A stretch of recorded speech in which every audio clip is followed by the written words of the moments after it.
¿Qué pasa, familia? ¿Cómo va la cosa? What's going on, homies? Bienvenidos a PALIQUEO CRIB. Aquí estamos en otro programa para vosotros, ya sabéis, aquí hablando en español, en inglés. Y vamos a mostraros cómo podemos hablar de cualquier cosa, sobre cualquier tema, con personas americanas o de donde vengan. We're going to be talking about different topics today. And remember that this show is meant for you to extract as many expressions in English or Spanish. You never know what's going to come out of this one. So we have a bunch of topics prepared for today.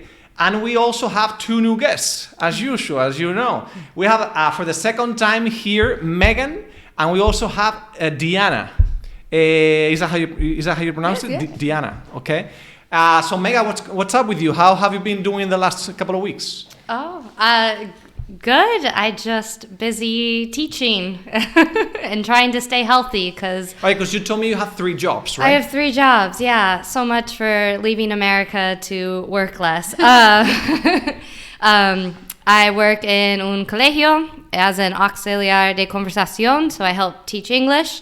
Then I work at an academy where 2 days a week, and then I also help teach, play with kids in English with families. So mira, nosotros en Europa decimos hacer las Américas. We say doing your Americas, no? Like following the American dream. Mm-hmm.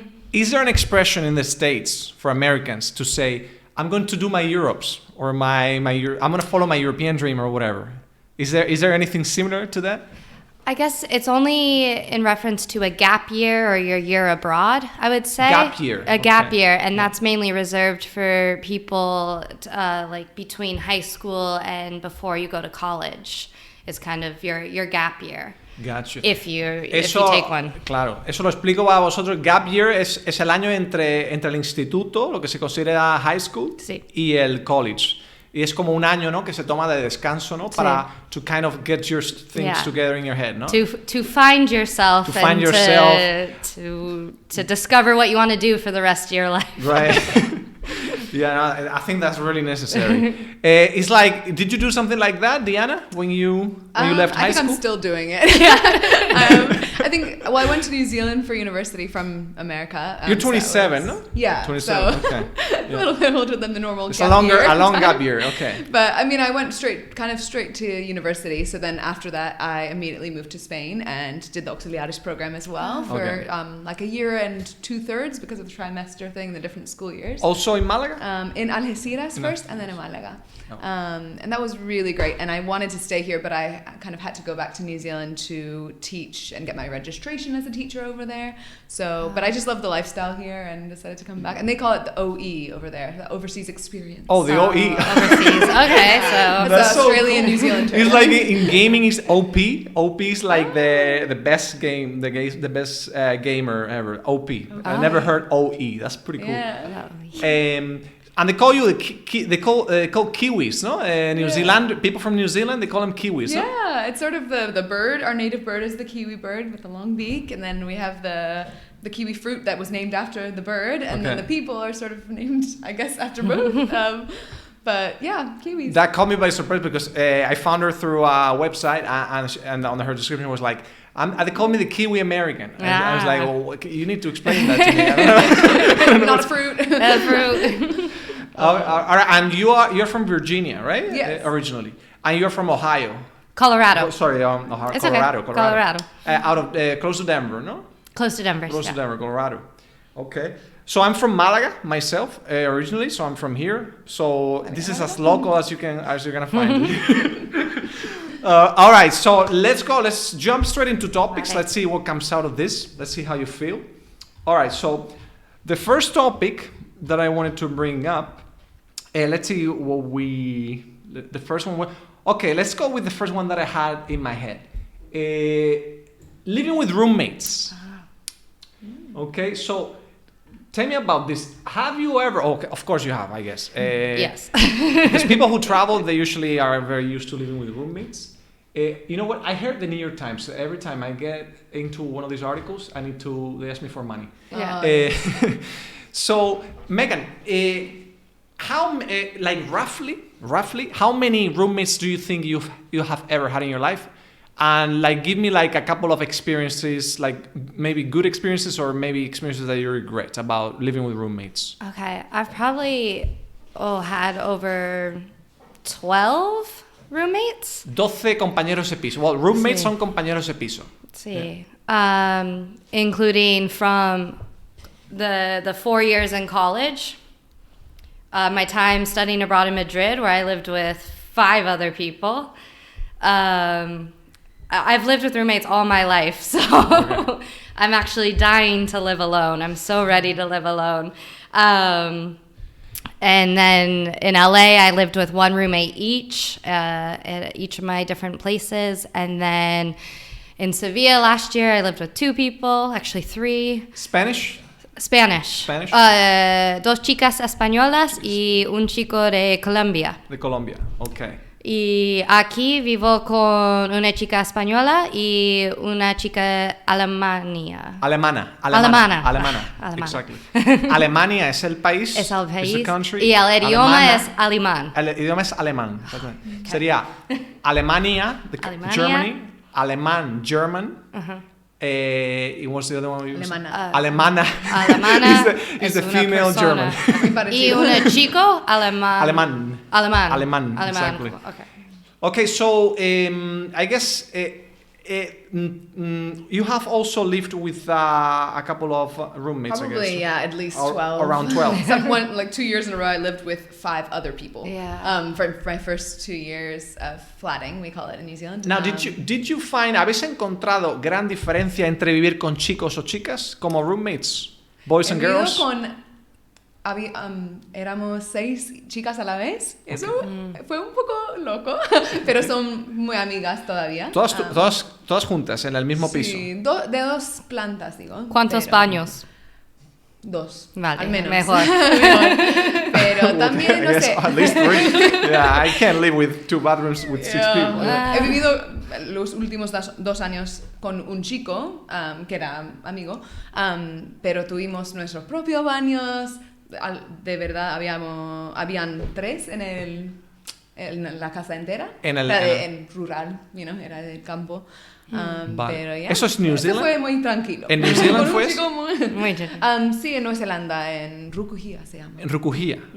Rukuhia, how do you spell that? Rukuhia.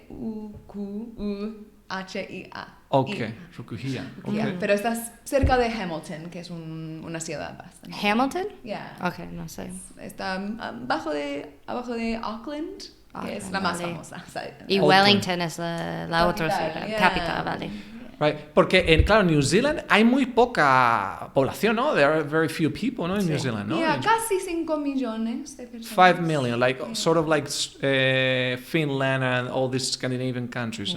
Sort of spread out. Hay más abejas, ¿no? Yeah. Que personas en Nueva Zelanda. I didn't know that. Is that right? Yeah, like there used to be like 10 to 1 ratio of sheep per people. That's gonna be my favorite way from now on to count people, to count population, to count the ratio of a healthy life. You know? I mean, it was pretty cool living. The next ratio to sheep, of people to bees. Yeah. People to bees, yeah. And cows, a lot of cows in the Waikato, the region where I lived. So none of you had any issues whatsoever living with the opposite sex, no? Having roommates, no? No, I only about probably 1 year in total, like half a year and we were 6 people and 1 was a boy. And then last year for about 7 months, and again we were 3 girls and 1 boy. And it was the partner of the girl, and no problems. They were fine. They were great. All right. One thing is I wanted to bring up with this is what do you think about like the time that's it takes for people to start living on their own? Like, do you find it normal that nowadays maybe people they don't start living on their own? Maybe I'm talking not with roommates, like really on their own, up until like they're 30 or whatever. Or do you think people should feel ashamed of being in this situation? Because I have talked about this with other people, Spanish people and from other countries, and I find it that Spanish people, they have a different view of than maybe Americans or Canadians or people from the more Western world? I don't think you should be ashamed, but because the world is just so expensive to live these days, and if you have student debt, like it makes sense to save on rent living with your parents. But to me, I find it, especially in searching for a partner, if you're still 30 years old living with your parents, like that's not attractive to me at all. Like, and it's like, do you do your own laundry? Do you cook? Or is that your mom still doing that for you? Like, have you grown up yet? Yeah. I think it's super important for people to be on their own, to grow up and figure out how to take care of yourself. And so, like, that's to me, but I also think our world is so expensive. It's really hard for us to live on our own.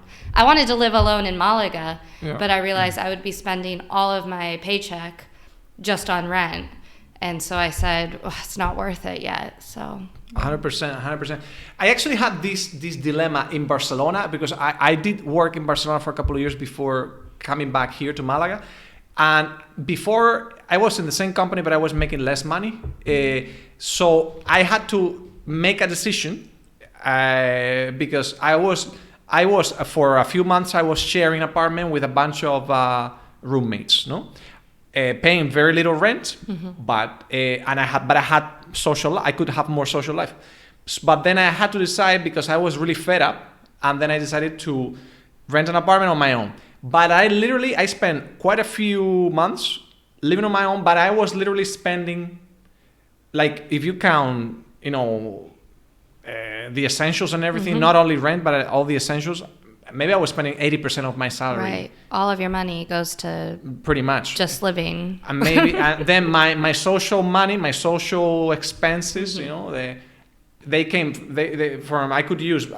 went from being able to use maybe 40 or 50% of my social expenses money to 10%, So that, but because I was at that time I wasn't really specialized in my job, so I couldn't make that much money. Now I'm doing better, so that's why I decided to move to Malaga, because rent is cheaper, so it's easier for me to rent, and also I can make better use of my money than for social life and everything. Entonces no pensáis que debería la gente sentir vergüenza, ¿no? Por el tema de, ¿no? Pues soy un poco como ella, en que salí de la casa y del país a la vez con 18 años. Fue a Nueva Zelanda para viví en la universidad para el primer año, pero después con compañeros de piso, compañeros también, un novio. Pero no tengo vergüenza de vivir con compañeros todavía, con 27. Claro. Tal vez... Sí, con 30 y algo sentiría diferente. Lo que yo he notado, Diana, es que en España se tiende es mucho más normal vivir con compañeros de piso y con tus padres. Aquí con hasta años, hasta una edad bastante avanzada, hasta 30, incluso más de 30. Pero las americanas... they say that's completely out of the game. That a guy is a complete turn off, ¿no? No es un turn off. I don't know if they're probably going to see it, but I've dated 2 Spanish guys. Tú sí has dated, dated in the past, claro. And they both lived with their parents, and it was very hard to develop a relationship. Claro. Y how did you break out of that? Like because you obviously felt attracted to them. So how do you went over that? I sort of tried to have conversations with them, like, hey, do you think it might be cool one of them, the first one was 24, so he was still sort of young, and I was 22. Yeah. So, I actually lived with them for 1 month right before I left, and then we ended up breaking up, but, it was kind of nice, having a kind of family around, so I kind of got that. The other one was 27, and I feel like he's probably going to see this. But he did move out for a little while, and then he moved back because he didn't like the place that he had moved to, but now he's out of the house. But it was just, a very small apartment, and sort of, sometimes was difficult. But, I guess we sort of went out of the house. He could come to my house. We could go on dates or whatever, so... Claro. Kind of made it work, I guess, but it is sort of something I do mention to people if I'm dating them. And I have dated people in New Zealand that have lived at home, but they were a bit younger. Well, he was... Yeah, like to me, I think American girls, the top age for you not to be a turn-off and still live with roommates is around 26, no? Yeah, but I was just gonna say 26, 27. 6 is like a safe place to start. You've had to get your shit together. I'm almost 30. 30. Okay, yeah. So I'm like, I mean, I've lived out of home for 9 years. I haven't lived at home since I was 18 years old, so like I can't relate, and I don't understand, and I don't want to live at home. I love my parents. I love my parents too, but I visit them. Yeah. Every time I'm in the country, I live with them for a couple of months. Yeah. Actually, but Mira, not full time. eso nos lleva. That takes us to exactly what I wanted to talk about, which is this. I just read them. Here, I'm gonna show. Does living with your parents at age 30 make you a loser? Okay. I'm so opinionated about this. Try not to be like terrible. Okay, so this is a Reddit thread, right? As a Reddit, there's a bunch of people talking about like, pretty much what we are discussing here. Maybe, it's just it could be justified, if it's really hard for you to get a job in whatever you want to do. yeah. Some people have different things going on, disabilities, divorce, Yeah, and if they lived away from home, but now, for some reason, they're spending a year again at home at 30 years old, okay, that's okay. But if you've never left your home and you are 30 years old, I do kind of think you're a loser, for lack of better words. I'm sorry. Escúchame, en España, no, 100%. You know what? I kind of agree too. I'm Spanish. Listen, I'm Spanish, and I come from my family is. I come from a really poor family. Like I don't come from wealth. All right, my family. My mom is a cleaner. Mm-hmm. My dad, he's been working in construction all his life. But I went to college. I studied. I didn't study I'm not an engineer or anything. I studied more linguistics, applied linguistics, and English literature and English ESL and stuff like that. But which is it's good, but it's not so good because you really the money is in the numbers in tech, finance, and business management and that kind of thing. Yeah. Our teachers do it. But I realized that when I started traveling, and that's why I'm doing more of a tech job now, because I couldn't live with a teacher, just a regular teacher job. But anyway, that's besides the point. But what I wanted to kind of say is, it does make you a loser, no? You would say. Now, do you think it's the same? Okay, I'm gonna switch it around. Do you think if I'm a guy, I'm an American guy, so if I like I'm an American girl, and she's, let's say I'm 28 and she's 26, and she's still living with her parents. For guys, do you think it's easier not to think she's a loser because she's a girl, or do you think it's only girls towards guys?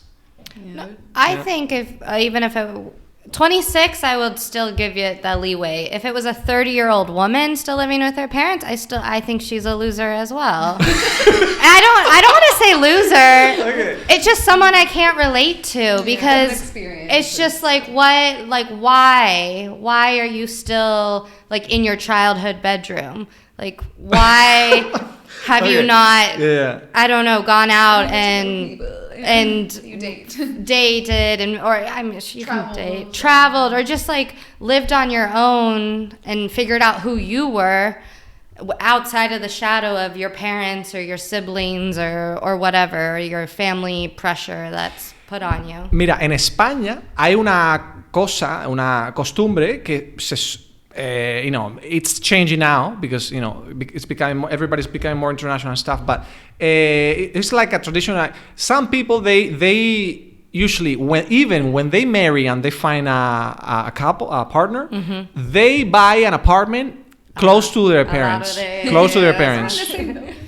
because they feel like they feel more comfortable being close to their parents. Maybe not the house next to them, but they're very close, so that but I have talked about this with other American people, and they say that's also childish or immature, or what do you think? Para mí es algo que yo no quiero hacerlo.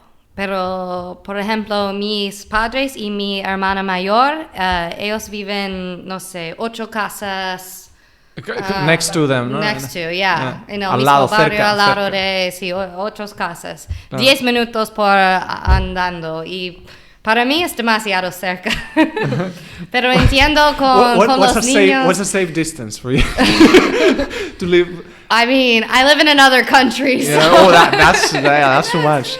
No, but I mean, I But totally. you love your parents, right? I love my parents, yeah, but I also we see the world a little differently, and they support me, and I love them, and I love to go visit them, but I don't need them around all the time. I've gotten asked by a lot of Spanish people, like, don't you miss your family? Right, like, right. da, da, da.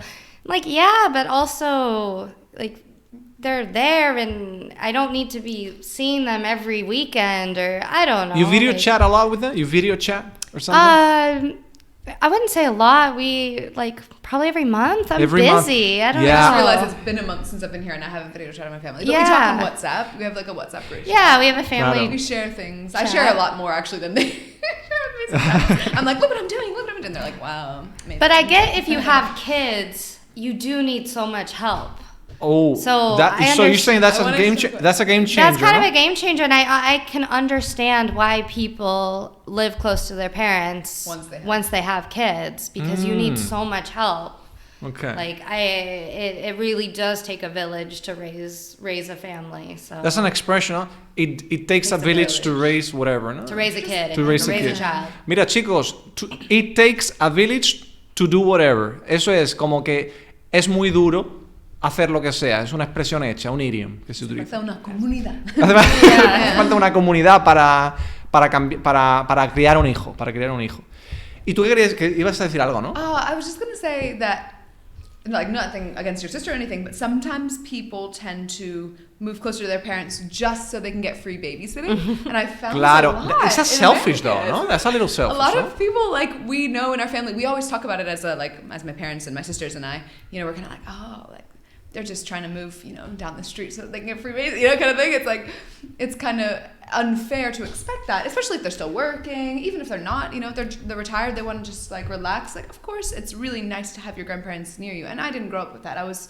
me my neither. parents were, you know, my parents were in America and me and my grandparents were in New Zealand. So Okay. I was lucky when I went to university to see my grandparents a whole lot more. I had all four when I first went there and stuff, so that was amazing. Where did you go to university? It's called the University of Waikato in New Zealand. Okay. So I moved there, like, to Hamilton, which is where my mom's parents lived, and then my dad's parents lived like 5 hours away, and they Okay. still live there. So my dad's parents. So yeah, I was like really lucky to have them close. But I imagine if they had just lived down the road, you know, my parents could have, for example, just been like, hey, we want to go out on Friday. Like, hey, can you take the kids? And then you kind of feel pressure to, I don't know.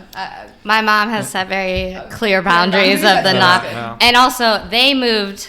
My sister lived there first. My parents moved close to them, so.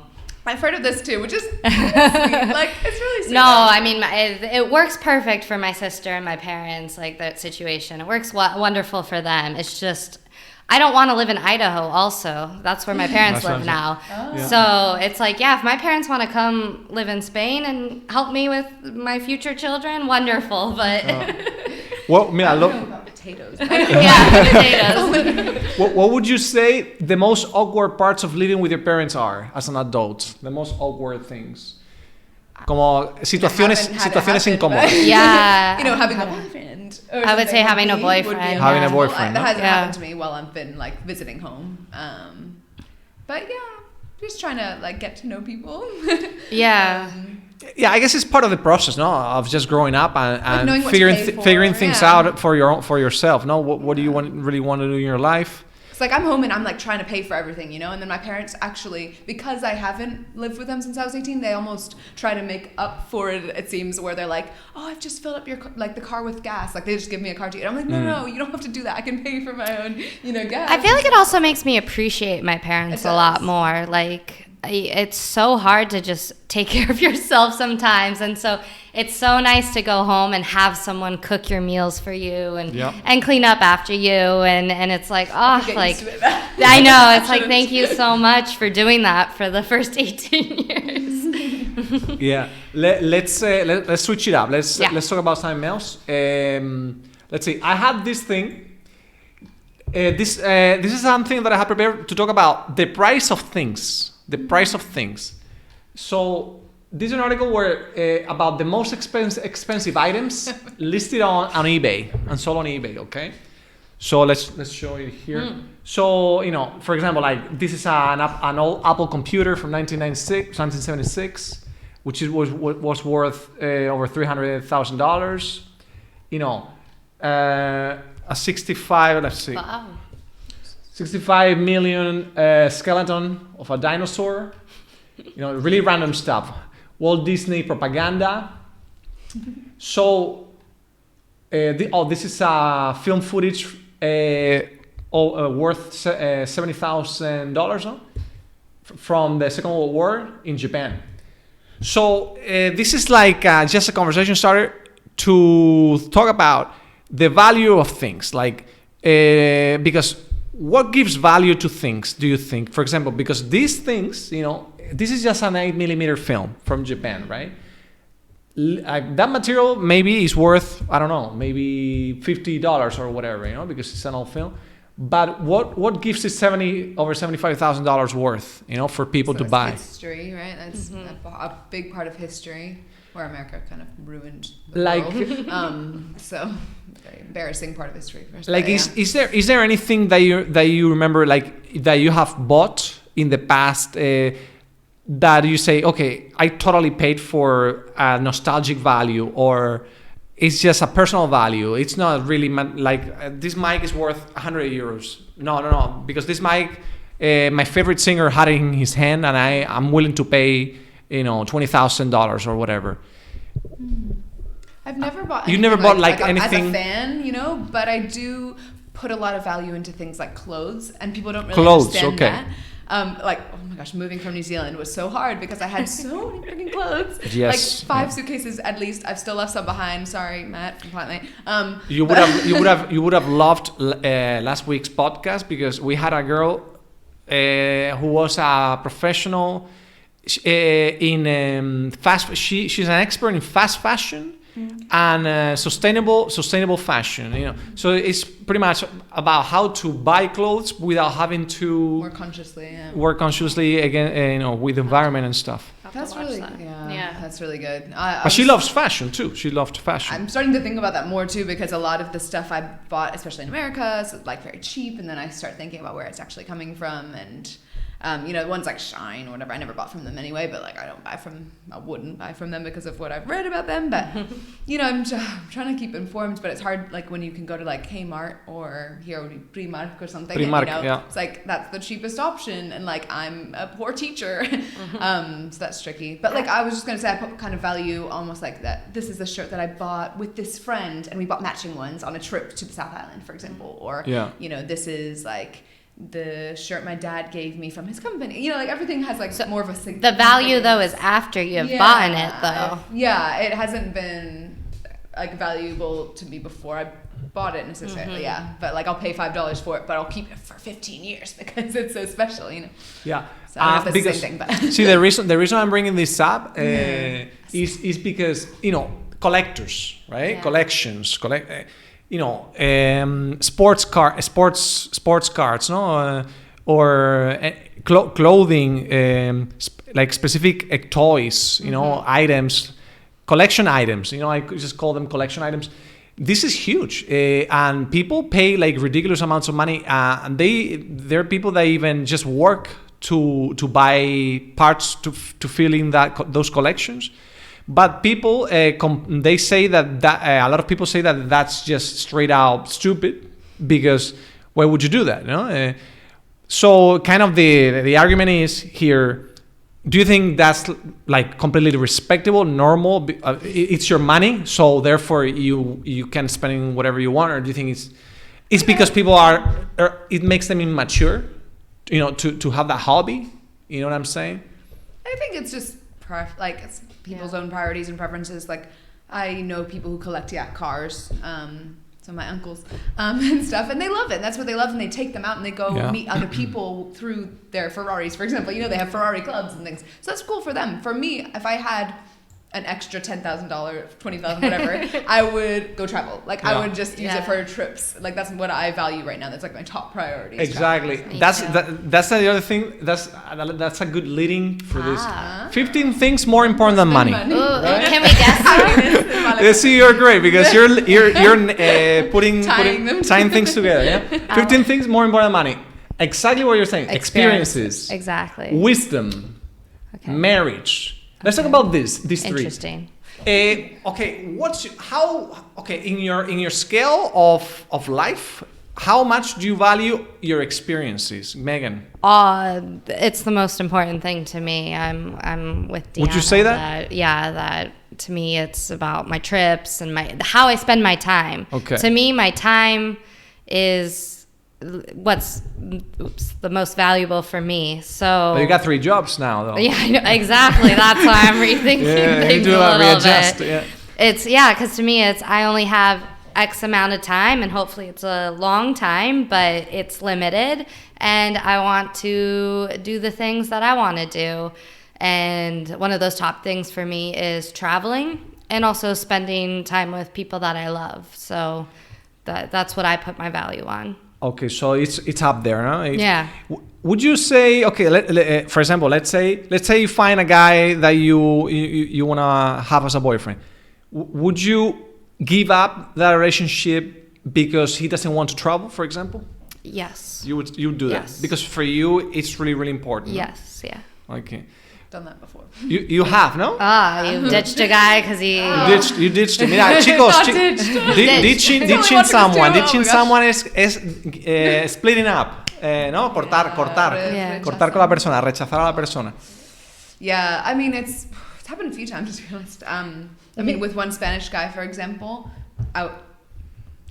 I'm so worried they're going to see this, but I was... Que no lo van a ver si es que no lo ve nadie. We dated in Algeciras. Then I was going home for the summer for 3 months, and then I was coming to live in Malaga, like an hour and a half away. Okay.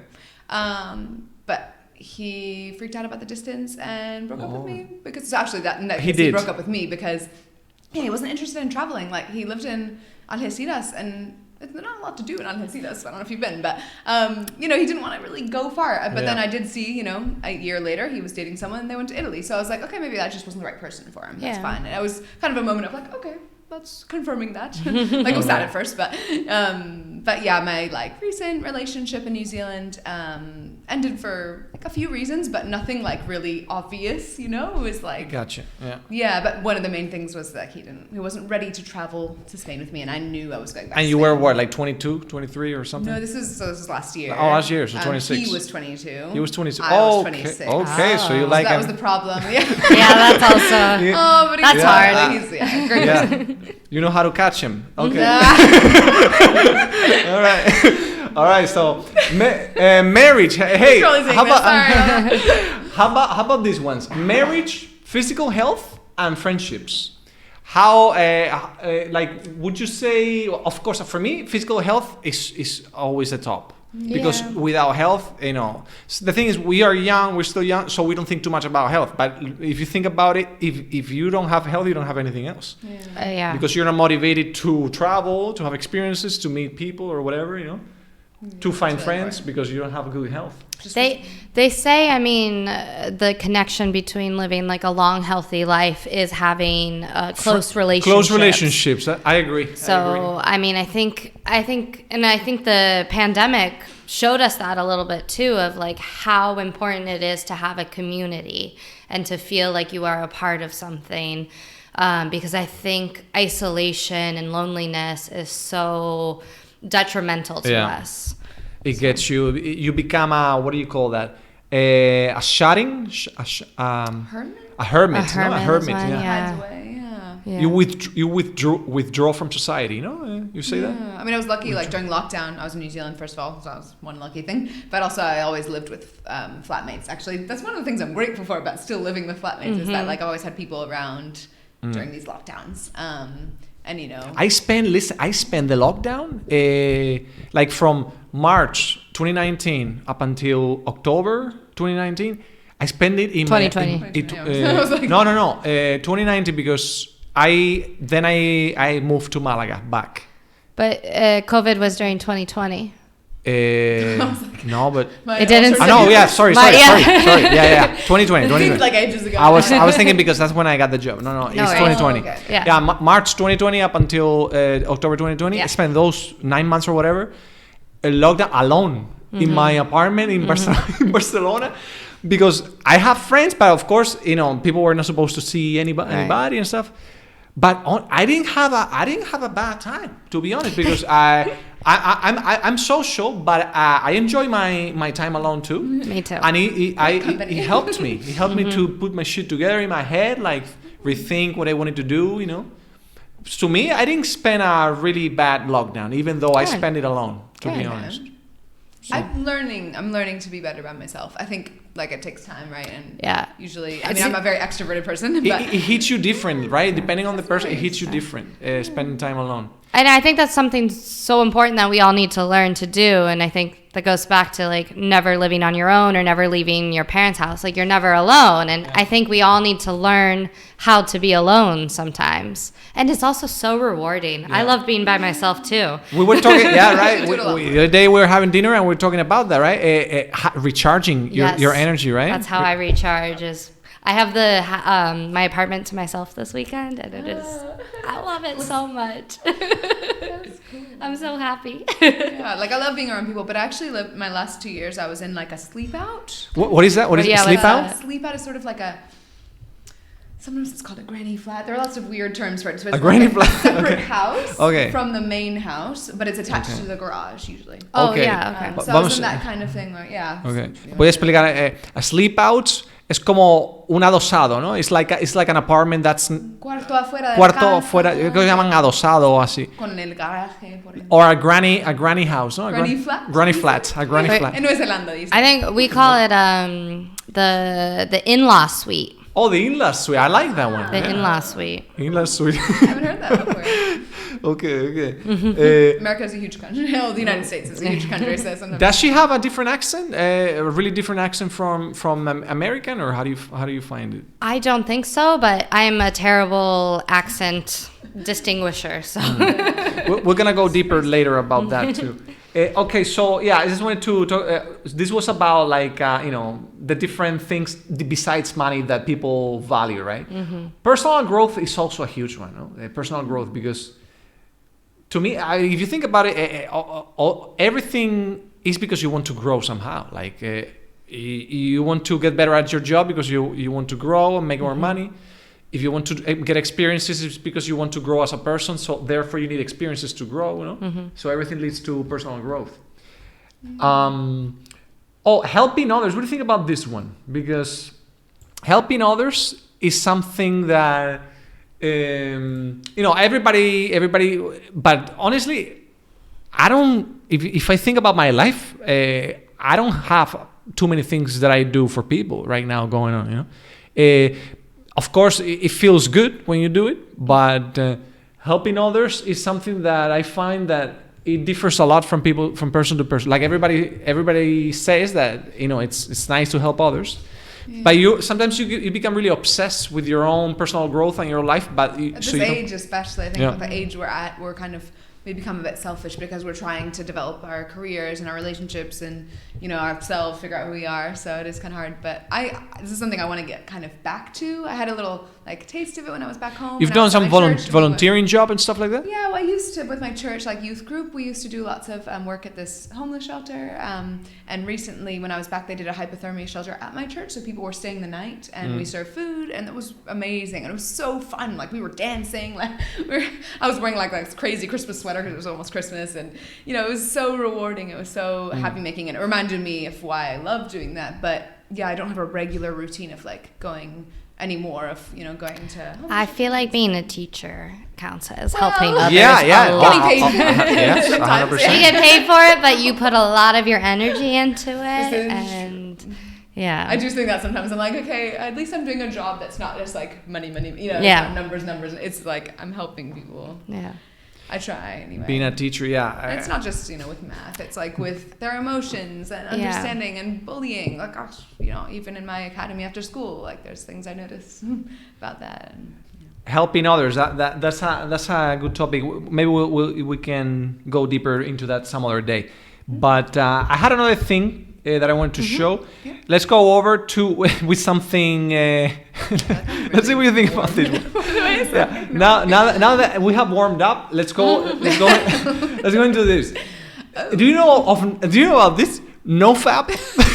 Have you heard about this one? No. Okay, let me introduce it for you. So this is a movement. This is a thing. Okay, so this comes from Japanese comics. Okay. Let me introduce it for you. So Okay. in comics, in drawings, in comics, in manga. There was a thing where when they drew a character that was masturbating, a guy, a male masturbation. The guy was wanking his hand, and the letters that was shown on the screen was fap, like fap, fap, fap, fap, fap, fap, fap, fap, the sound like right? It was like fap, fap, fap, fap, fap, fap, fap, like like a throbbing movement or whatever, Thank you for explaining why that's the name. Thank you. So NoFap is like a movement that says that masturbation is actually not good for you, for guys. And it's actually just for guys, for or? guys, yes. Okay. It's actually for guys. And this is apparently in the States. I love the States because the States, they got everything. Like, listen, all this crazy stuff comes from there. Or Canada or the States, somewhere there, originally. So it's like an anti-masturbation movement, right? And they say that they need to spend prolonged periods of it's like what do you call this? Fasting. Mm-hmm. Don't you know? Have you heard this about fasting where it cleanses your gut and everything? Not interested. Yeah. Like food too much. Yeah, I've heard of it. Right. So apparently for them, this is a kind of similar because they say that masturbation it makes you like lose focus, and it makes you lose your energy, like because you're always thinking about masturbating and stuff like that. Like they say that not doing it focuses your attention. They help you with your moral values, like focus on your moral values, right? Decreases, this improves concentration and gives you a sharper focus on your goals. Like it focuses like whatever you want to do, because otherwise you're always thinking about like the instant reward. It's like TikTok, Yeah. Like, okay, I'm just gonna go and do my thing, So, but apparently it's huge, but then, this is about like risk of not doing it, because what do you think? What do you think about this? Do you think this is like crazy stuff from a bunch of losers that live with their parents? Or, no, que puede they live in their in-laws. I just don't think there's anything wrong with it, right? Like when it said something about relationships, like, yeah, if you're in a relationship, maybe you don't really need to as much, especially if they live with you, like. Right. Yeah, I wonder for how long are you avoiding masturbating for?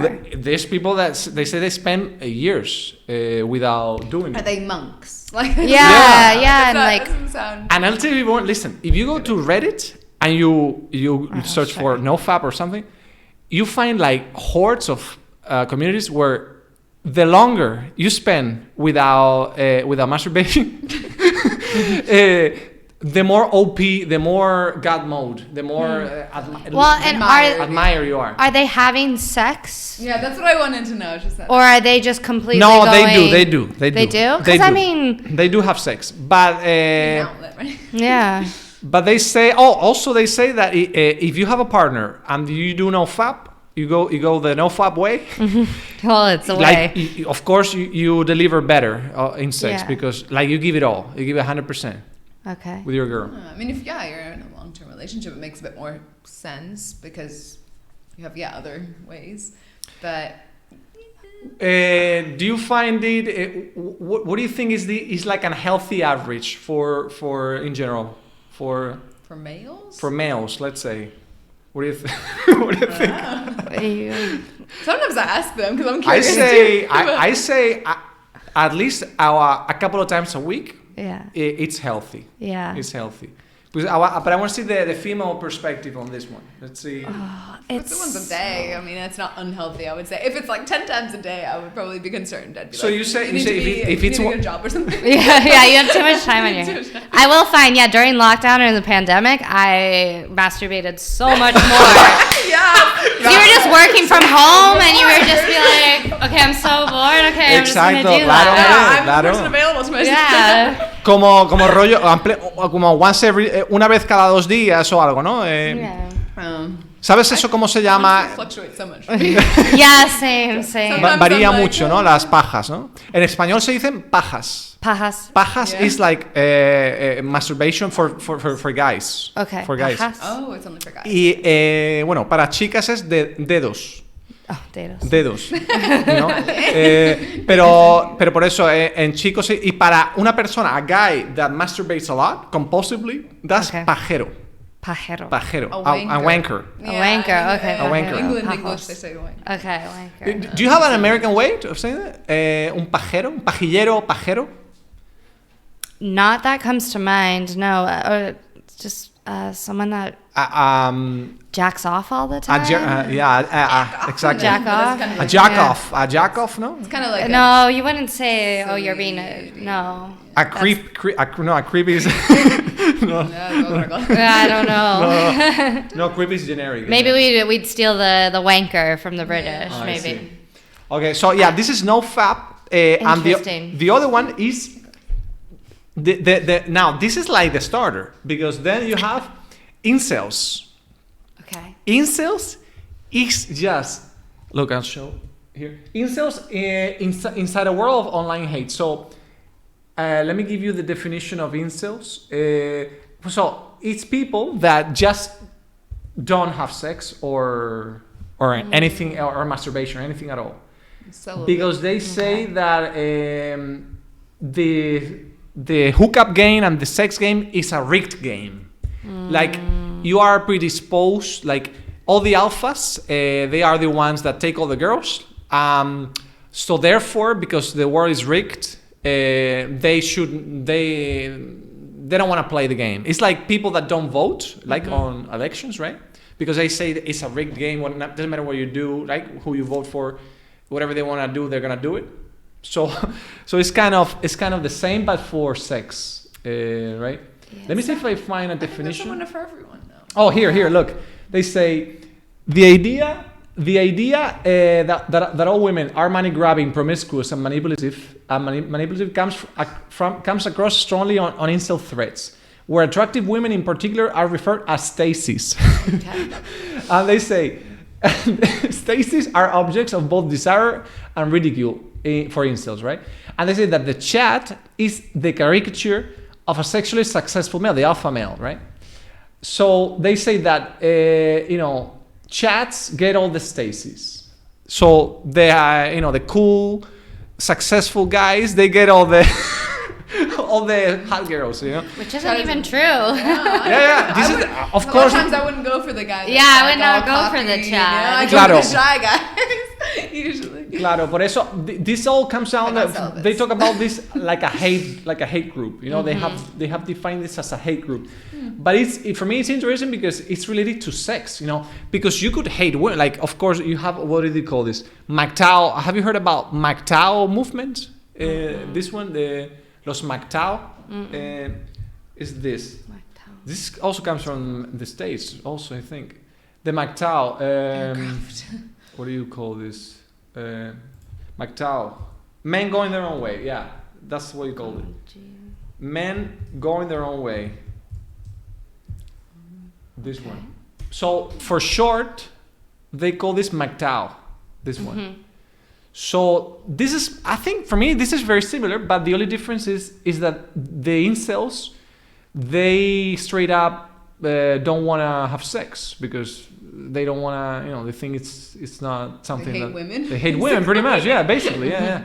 So, but men going their way is like you gotta do your own thing, respect yourself as a guy, so this kind of thing. For me, they're very similar in that sense because they're sort of a hidden way to hate on women for some reason.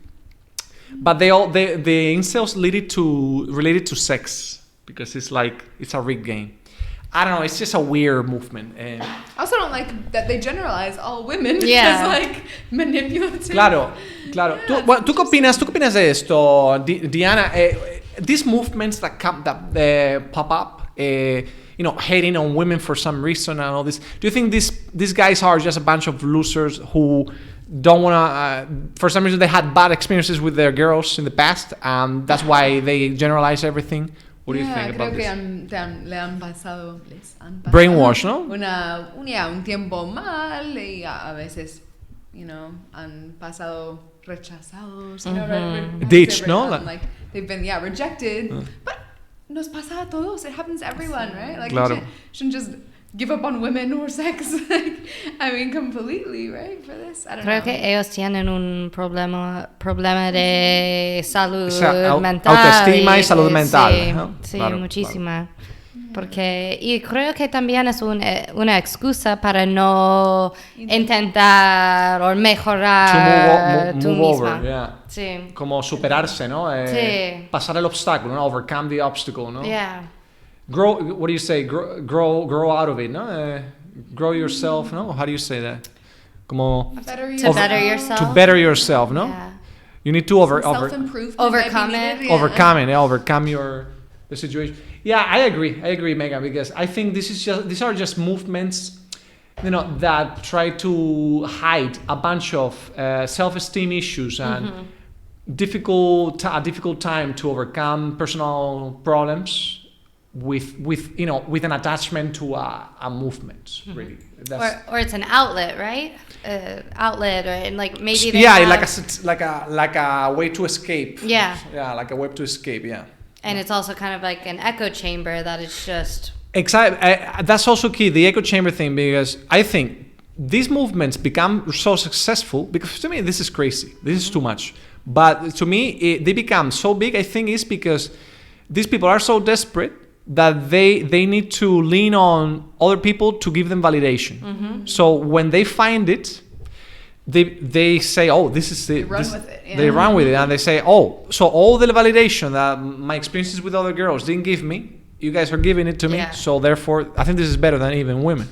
Have you seen Machos Alpha? Machos Alpha, what is that, a movie, a TV show? In Netflix? Spanish TV show. Machos Alpha? Kind of related to this, actually. Really? Okay. There's basically it's 4 Spanish men, and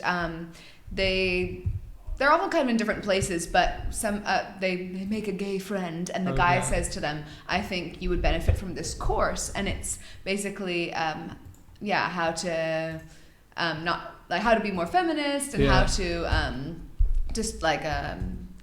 destroy your toxic masculinity in yourself, basically.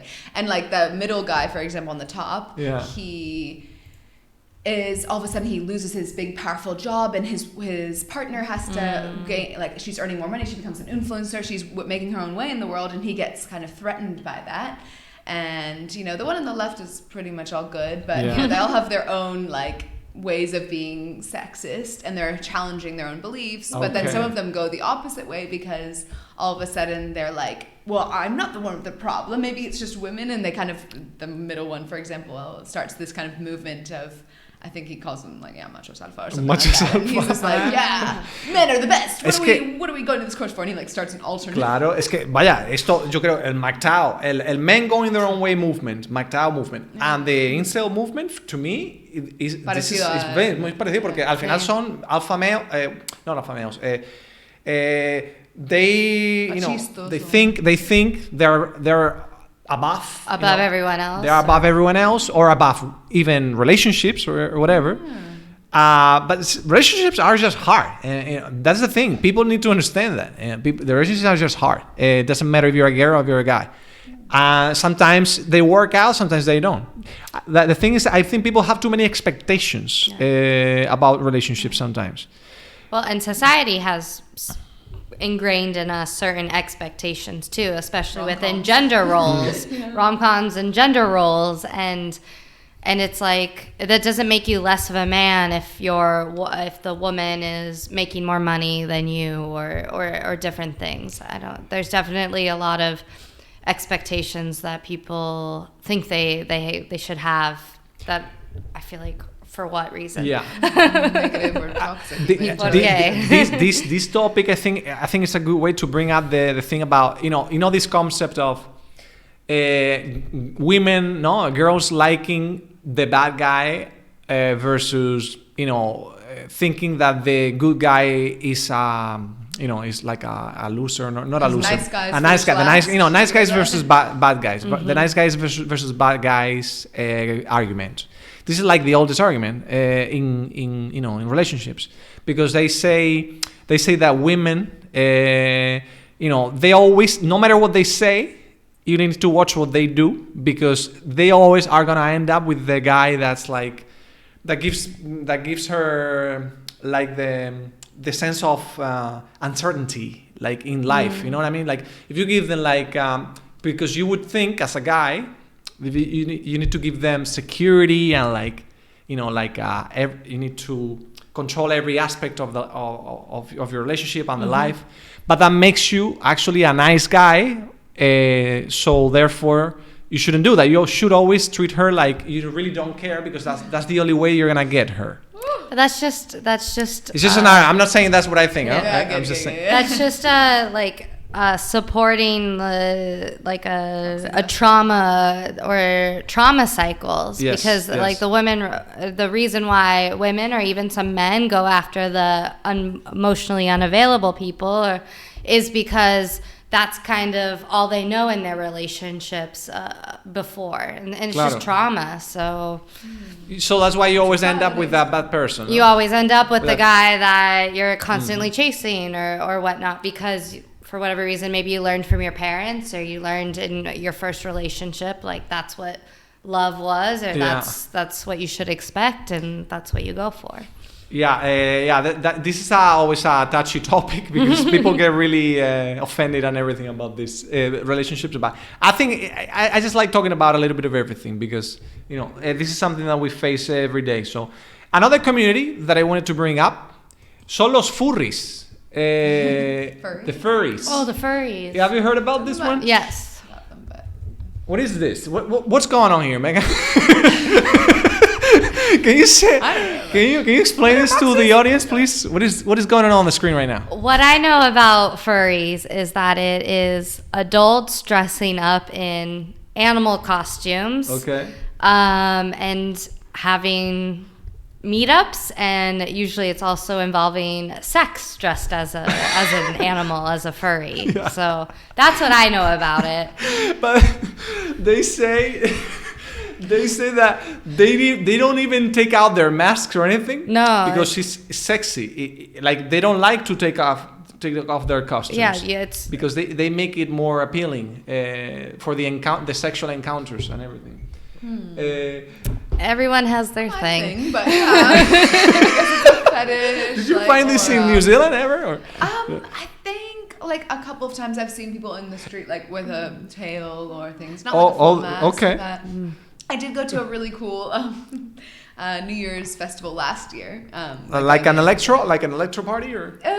Like a camping outside in the woods in a deer farm, but also going to like these raves, and there's lots of. Oh, I love raves. Yeah. Things. But that was interesting. I think I saw a couple of maybe furries there, but I've never really like talked to a furry, for example. I would be open to it. Not necessarily my thing, but. I'm just reading litter boxes. Yeah. This is a next step or something. Because they said, okay, so there was like a spread, like a news spread about rumors on the news talking about the fact that in schools they were starting, in some schools in the US they were starting to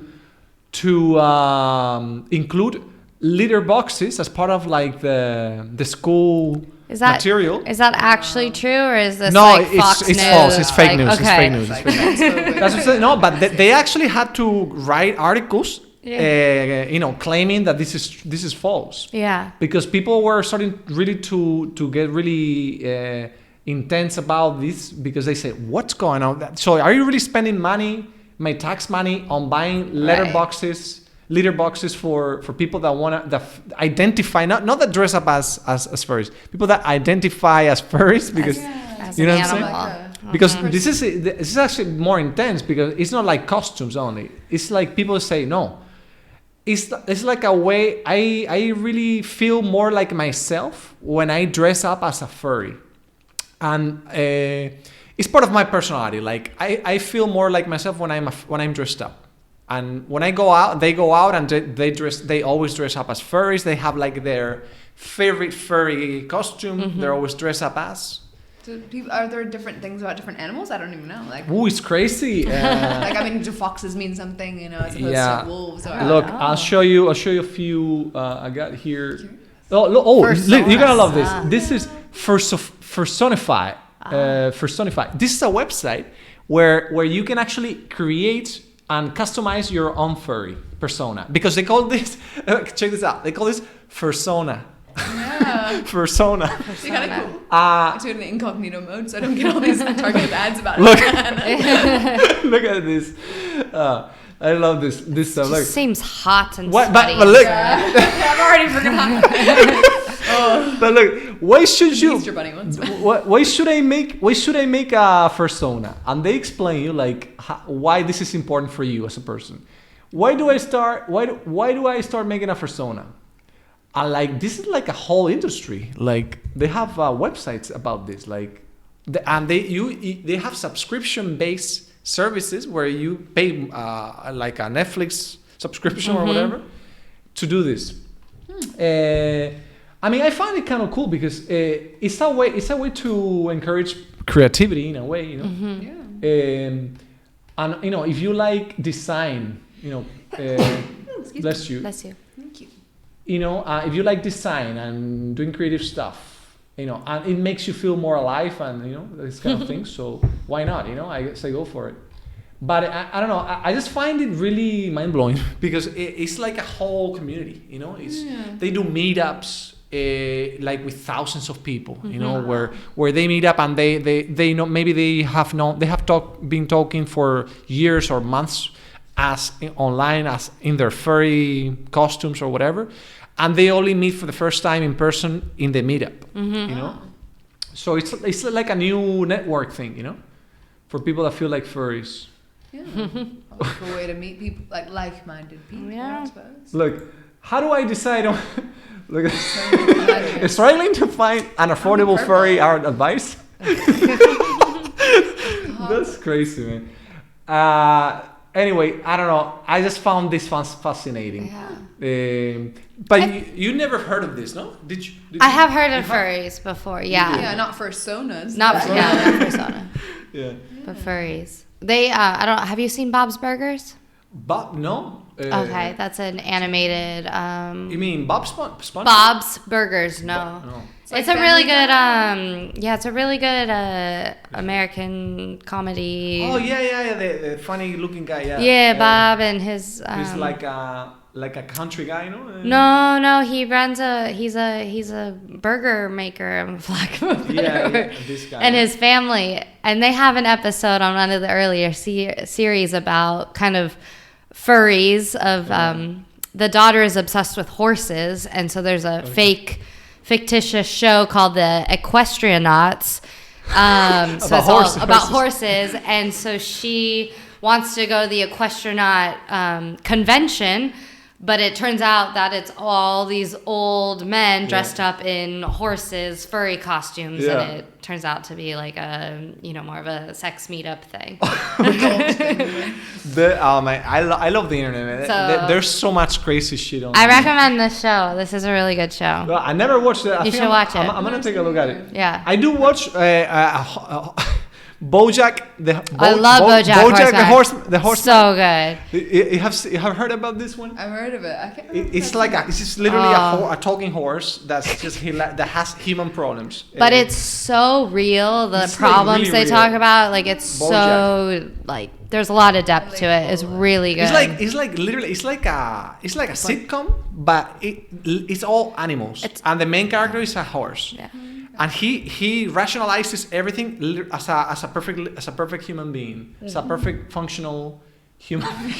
No, but he's like an alcoholic and a narcissist, and it's a cool show. but it's really good. They talk about everything from depression to abuse to alcoholism and drug addiction. It's actually a great comedy. It's really great.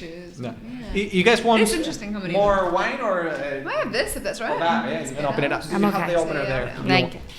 Um, Yeah, I love BoJack Horseman.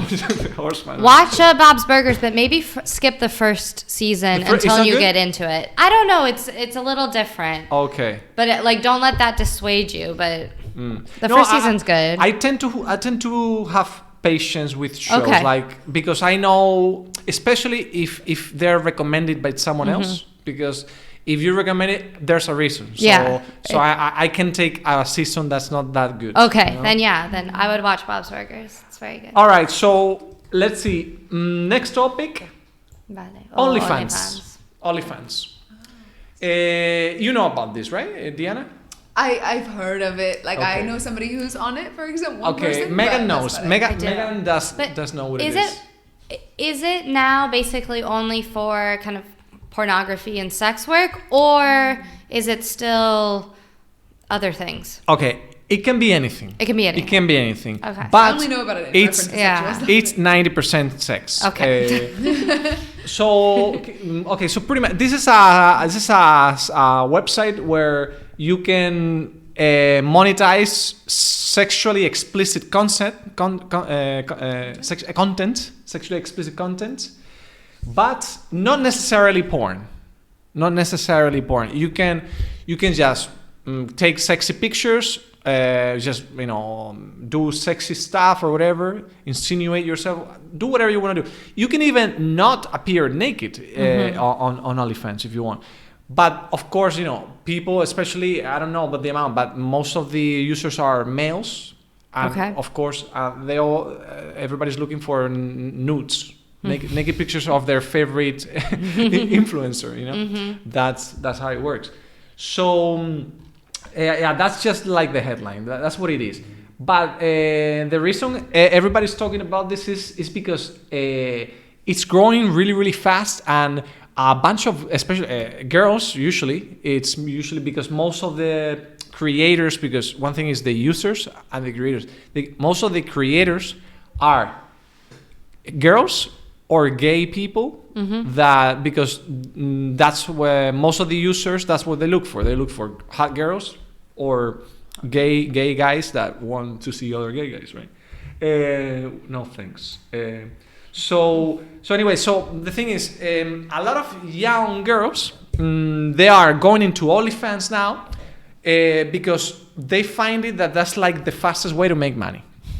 This is the topic. Considering like We're teaching that. listen, especially listen. If you are a young, good-looking girl, more or less sexy, you don't need to be a top model. Like a regular, average-looking girl. Yeah, you don't have to. No. I'm just saying. I'm just saying. Really, like an average girl. Because there's an audience for everything. Yeah. Even people that are not really attractive, there's an audience for that. Feet too. Feet fetish. That's Yeah. what I did. Ooh, it's crazy. There's so much crazy stuff on OnlyFans.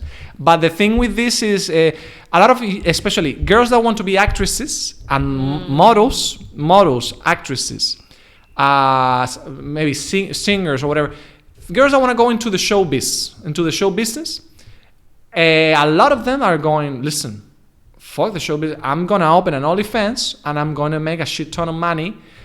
Maybe if I become sort of famous, like social media famous in 2 years or whatever, maybe I can consider dropping this OnlyFans gig and going to like what I actually want to do. But they never do, because once your image is out there, everybody knows that you have been on OnlyFans, and nobody wants to hire you. You know what I'm saying? Like when you go and get a job, you study law, whatever, but you're a hot 25-year-old, whatever. So you do OnlyFans for a year. You go to a law firm. Next year, they say, listen, I got my degree, 2 years experience, whatever. Yeah, but look at those. There's 1,000 videos of you naked on leaked videos online. You know what I'm saying? Like nobody wants to see that. And they can track track it back to them? Listen, once your face, I'm gonna say your face. Yeah, your face. I'm gonna say your face. What if you do all the no faces? Once your material is online, there's always leaks because OnlyFans is subscription based, but there's always people that take screenshots or leak your videos or whatever. It's pretty messed up. So what do you think about this one? Do you think this is like an easy way? It's completely respectable, like everybody wants to do whatever they want with their life, or what do you think about this one? I personally wouldn't. You personally wouldn't? People. This reminds me of a funny video I saw the other day where there's a couple and the woman walks in. It said it was just for entertainment purposes, but the woman walks in. She's like, our mortgage is paid. All of our bills, our gastos, are paid. Oh my gosh, I wonder how this happened. And then he goes, and he's playing video games. And he goes, I don't know. Oh, and then the guy lays posted down on the videos bed and he of her. takes a photo just of her feet. He Yeah. takes a photo of her feet. And then he's like, yeah. and so it's like obviously that he's That can happen. sold photos of feet. But it was funny, but it made me think like, I mean, if it were, I don't think I would ever do anything like that just because, well, I don't know. If they paid I feel you like 10 I don't times need to have a lot more. of privilege in my life. Like Yeah. I've never really had too much difficulty finding a job, and I might not pay a lot, but I prefer to work with children, and also obviously working with children also does not really work well with that kind of work. A lot of teachers have been fired because of this. I don't think that's fair either. Like at the same time, I don't should be think it's fair separate, either. and nobody should treat people differently for that. But I would just probably not take the risk, I suppose. I thought at one point, because there's the whole you can sell your underwear. Your dirty underwear. You can do whatever you want. And I literally talked with my boyfriend about this, being like, because I'm like, I need money. Like, how can I earn money? And I was like, God, that's such an easy way to earn money. But I was like, if I want to be a teacher, I feel like I can't have that going back to There's a risk. There's a risk. I got the sugar baby offer the other day. You can do FaceTime too. Like there's like websites where you can just talk to people. Oh, that sounds exhausting. It takes time. But I fully support if these women are like, to get away from human sex trafficking. Yeah. Like if these are women that are empowered and are doing it for themselves and they're getting money for it. Look, I think it's wonderful. You want to talk money? You want to talk about money? Look. I don't want to know how much they make because it makes the person I know has like a really nice car. Look, makes me really reconsider my profession. That's the thing. That's why I wanted to bring it up because I know it's really tempting. Yeah. Really, I'm a guy. I could do it, but I don't have not even close the kind of audience that you would have as a girl.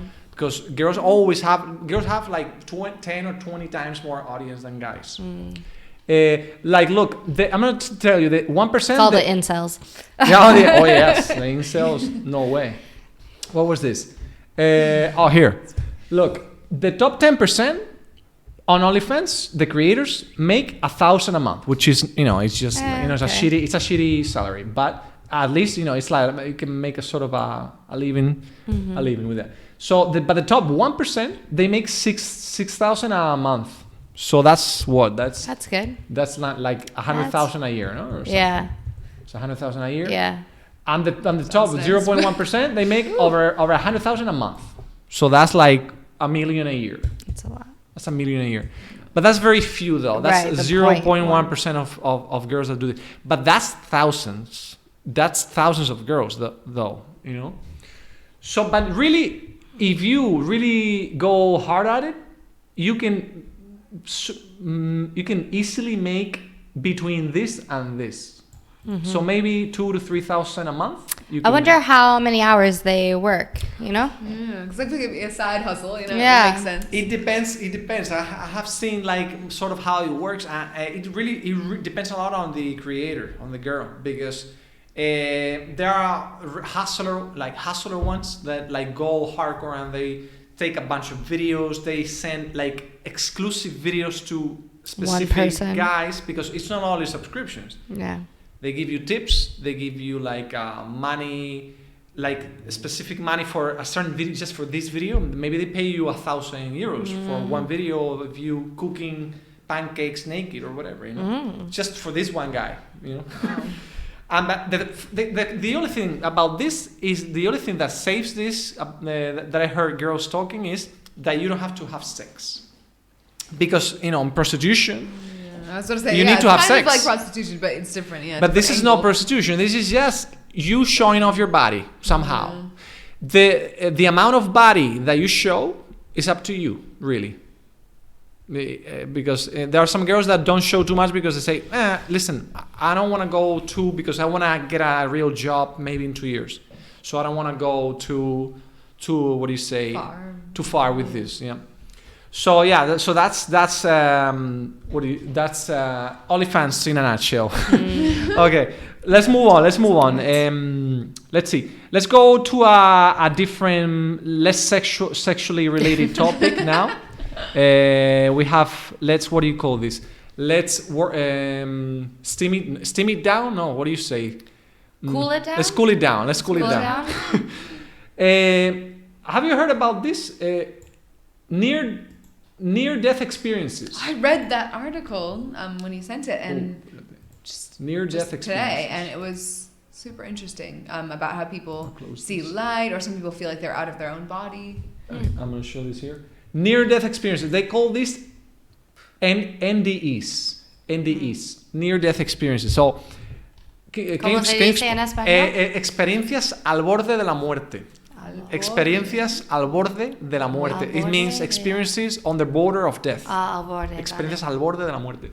¿Y puedes explicar un poco lo que es, tú que has leído un poco el artículo, que hay en español? Es en español. Que en vez de sentir que estás, por ejemplo, siendo atacado de alguien o sufriendo algo, sientes mucha paz. Y es muy tranquilo en ese momento porque tu cuerpo, tu cerebro te hace sentir, no saben todavía por qué pasa esto, pero suelen sentir mucha paz, mucha tranquilidad. A veces ves una luz al final del túnel, por ejemplo, o sienten que están flotando encima de su mismo cuerpo, pero es interesante que no suelen sentir que, que están sufriendo, que, por ejemplo, teniendo un ataque de claro. Ataque, ¿cómo es? Infarto. Sí. Ataque cardíaco. Stabbed, sí. Or, ¿cómo es? Puñado. Puñalada, ¿no? Puñalado. Apuñalado. Algo así, no. Si están en punto de morirse, o casi, suelen sentir calma. Yeah, exactly. It's like instead of focusing on the physical aspects of dying, they focus on a more spiritual, energy lifting thing, no? When you die, no? Something like that. But it said also like it happens equally to religious and non-religious people. Yeah, that's the interesting thing about this that I read. That because you would think that this should be more reported across people with a religious background, but it's really not the case. This has been reported in all kinds of people. People from different religions and people that are non-religious too. So they say that this is sort of the closest thing that we have to know what death looks, what life after death looks like, which is the reports of people that have gone through these kinds of experiences. I haven't had a near-death experience, but I've experienced something similar in a lucid dream. Oh, I love that. Yeah. I love lucid dreaming. Do you control the lucid dreams? The few times I've done it, yes. Yeah. I try to lucid dream, Can you but explain, it doesn't happen Diana, often. You know what a lucid dream is, no? Yeah. Yeah. So I had one too where I was driving a car in my dream and merging onto the highway. And in the distance is the mountain valley, and all of a sudden it's a storm and there's lightning, and all of a sudden lightning strikes my car. And my first initial reaction is to panic, because it's like, oh my God, I'm dying. This is it.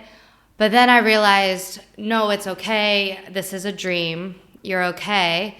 And also, like, you've been loved, you are loved, like it's all okay. And it's just a huge immense of peace washed over me. Like that's all I could describe it as, just like peace and floating. Also, just you're floating in air, and it's just so peaceful, and you're just like, it's okay, everything's okay.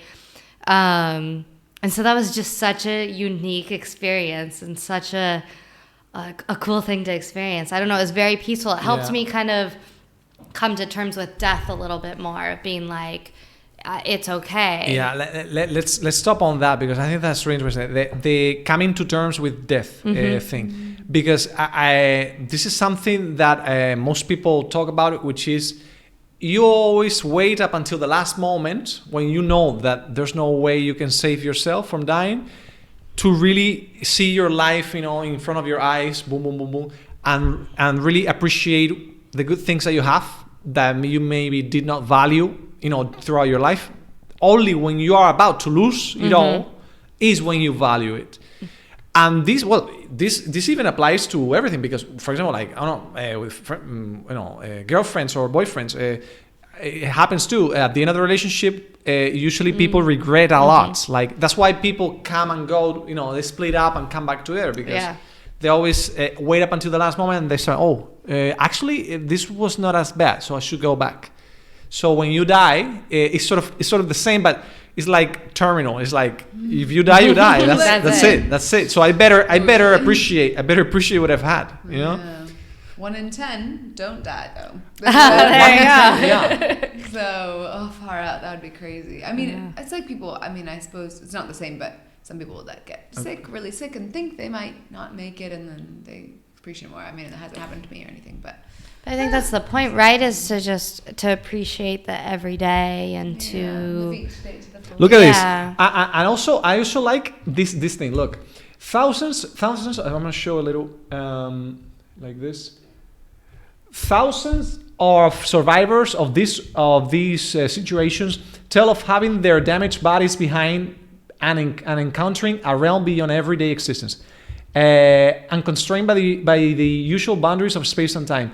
These powerful mystical experiences can lead to permanent transformation of their lives. I like the fact that it transforms them afterwards, because not everybody can say that you thought you were gonna die. Like, if you are at that point, you're really lucky that you survived, I mean, you might have injuries, you might have had really bad injuries sometimes. Like, the worst thing that I have done to myself maybe was, folding my finger backwards. I did that once playing. I've done that too. You have that too? Yeah, playing basketball. In Spain. basketball, yeah. Playing basketball. Chukball, que es otro. ¿Cómo que? Chukball. Es un deporte como balonmano. Chukball. Yeah. Que se llama así, chukball. I literally just found out about it when I moved here last time. So what do you do with the ball? Great sport. It's a sport of peace. So it's like what is it called? The word thing. After a 90. Like contact. That's what. But yeah, chukball. TCHOUK. Chuk. That's a sound that the ball makes when it hits the goal, which is sort of like a trampoline, como elástica. Okay. Oh, it's cool. It's really cool. It's like handball. It's like handball. Yeah. I've played it in the beach before. What the hell is this? But this is like handball, not the same. I see. It was invented in Switzerland because we played it in Geneva in end of 2018. This is a very small picture. They play every year, and South Korea is really good. France, I mean Switzerland. All right. So you damaged your finger? Yeah, I broke my fisura. I had a fracture. Fracture, ¿no? Una fractura. Una fractura. It went the same. Yeah, because playing basketball, I wanted to grab the ball like this, and I went back all the way back. So that's your worst injury in your life? Well, no. There was one. There was one that was for me worse and more traumatic too. I think we were here when I told that about the mushrooms. When I took mushrooms, because in the States, when I lived in Chicago, I took mushrooms. Anyway, long story short, I took too many mushrooms because I was stressed out. I was a teacher. I was a middle school teacher of social studies in Chicago. So I was really stressed out. So long story short. They had to call the cops because I was hugging the trees in a neighborhood at 2 a.m. in the morning, and I took off my shirt. I got naked, So, but because I started tripping out because of mushrooms, but nothing violent. It's just why'd they call the police? just running around almost half naked, hugging the trees. But I think I was screaming or something, or doing, "Oh, I love everybody," things like that. When I go, Very non-violent, I was non-violent, but I was being loud. Okay. So they call the police. They put me in the handcuffs. Yeah. And anyway, so I wanted to break them on the police car. I said, "Oh, let me out," because I was stripping. So I wanted to break them. Of course, I couldn't break them. So because of the force that I did, my wrists, they swelled up. They got swollen. So I spent like 2 or 3 weeks driving like this. I had to take like a 2-week sick leave at work. Yeah, how do you Your say teacher had too many mushrooms. So the manifest destiny in the States, the manifest destiny, this is what it means, all right? So you take mushrooms, but you need to really measure up when you take mushrooms. So that was nuts. That was I think that. I mean, I got better. After a month, I was perfectly fine. But it really messed with my head because I thought I was gonna lose my job. Thank God they made an article on the newspaper about that. I actually have I'm not gonna show you now, but there was an article back in the day. This is so funny because they published the article, but they didn't mention my name. They say, I have the text. They said, unconscious men found almost naked, surrounded by garden ornaments.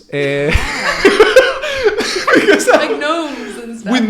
With gnomes, because apparently I pushed against the gnomes or whatever, and they broke the little statues on the garden. From whoever's house that was. I broke the gnomes. I broke their gnomes, and I was like a European guy, high with mushrooms, half naked. I was in my slippers, but not completely naked. Boxers. My boxers, my boxers. But the article is hilarious. That's not my mushroom experience. Fun fact. Because the article. I never took mushrooms ever again from that day onwards, because I never took. Maybe I took 3 months in my life. I've taken mushrooms 3 times in my life. But that day was too much because I bought it from a guy that bought it from the Netherlands in a club. American guy. No. But he went to the Netherlands to buy them. Some real... Trajeron a los Estados Unidos. Sí, la pasaron. I don't know. Maybe he said the guy was I think he was talking too much, but in the club, this kind of guy that makes up stuff on the go. But he said, "Oh, I just came back from the Netherlands 2 weeks ago. And listen, this is he had a suitcase like in the movies, like a black suitcase, like James Bond movie. Listen, check this out. No, it's straight out of the Netherlands. Like, look at this." He had like a different a color, some mushrooms. I said, "Listen, give me $50 for that." But it was too much. It was too much. Yeah. That was a crazy injury, for me, because also it was like for 2 or 3 weeks, so it was hard to overcome, because the finger thing was not that long. No he roto nada en mi Tú nunca te has roto nada, ¿no? No. I broke my leg when I was 1.5. Oh, Un pobrecita. año y medio. Uy, qué no chica. Lo recuerdo, pero Chica. me caí Pero en claro, una pero eso es escalera. muy blando, very soft, ¿no? The leg must be really soft at that age. Los huesos, yeah. ¿La tienes bien? La pierna, no se te quedó nada, ¿no? La pierna. No, ahora no. Todo bien. Qué chica. Juego a muchos deportes y todo. Pero that's for me. That's like the worst, because babies, when they're so little, if they hit, I get really sad because to see so little thing, I think I was fine. The only thing was my parents didn't believe me for 2 days. So I was walking around on a broken leg, and they didn't even know because I just sort of started talking, but not enough to say I broke my leg. You know? Okay, but you cried a lot, I guess, no? Yeah, I feel like you would be in a lot of pain. Limping, and then they were like, "What are you doing?" And then I would be standing on the. We laugh about this now, but standing on the dressing table like that. But dressing table, like what? Like it's like a changing table para cambiar los niños. Ah, vale, sí, para cambiarle del pañales a los Yeah. pañales, diapers. Pero estaba de pie, standing, and I would be like standing on one foot. And be like, ¿qué haces, Diana? What are you doing, Diana? Like, and so I just, they were saying, come on, like walk properly. And then they took me to the doctor. He didn't believe it either. He was like, okay, now walk. I'll watch how you walk. And then they took an X-ray and they were like, oh, it's broken. Okay. So I had a cast. I still have it. It's like tiny. You have the cast? Yeah. It has my name on it, like the date and stuff. Oh. Claro. Pretty cute. La escayola, el cast. El cast se dice, chicos. El cast es la escayola, ¿no? The thing that you put on. Sí. Es Hay escayola. otra palabra, ¿no? Escayola. Sí, se dice escayola. Cáspero. Y no, se dice. Yo le digo escayola. Escayola is like the cast, yeah? Oí otra palabra. Yeah, I think there's another word. I can think of it right now. Hipos. Hiccups, ¿no? Eso sí, Yeah, hiccups, yeah. hiccups, ¿no? Hipo, chicos. Hipos. Los hiccups. Mirad, a ver qué opináis de esto. I like this game. Let's see. What is this? I'm going to close all this. How to escape the rat race and never get sucked back in. Okay, Megan, can you explain the concept of the rat race? Because Spanish people, they're not really familiar with this. ¿Puedes explicar en español lo que es el rat race? Oh, puedo intentar. A ver. Pues el rat race. This is a very American concept, ¿no?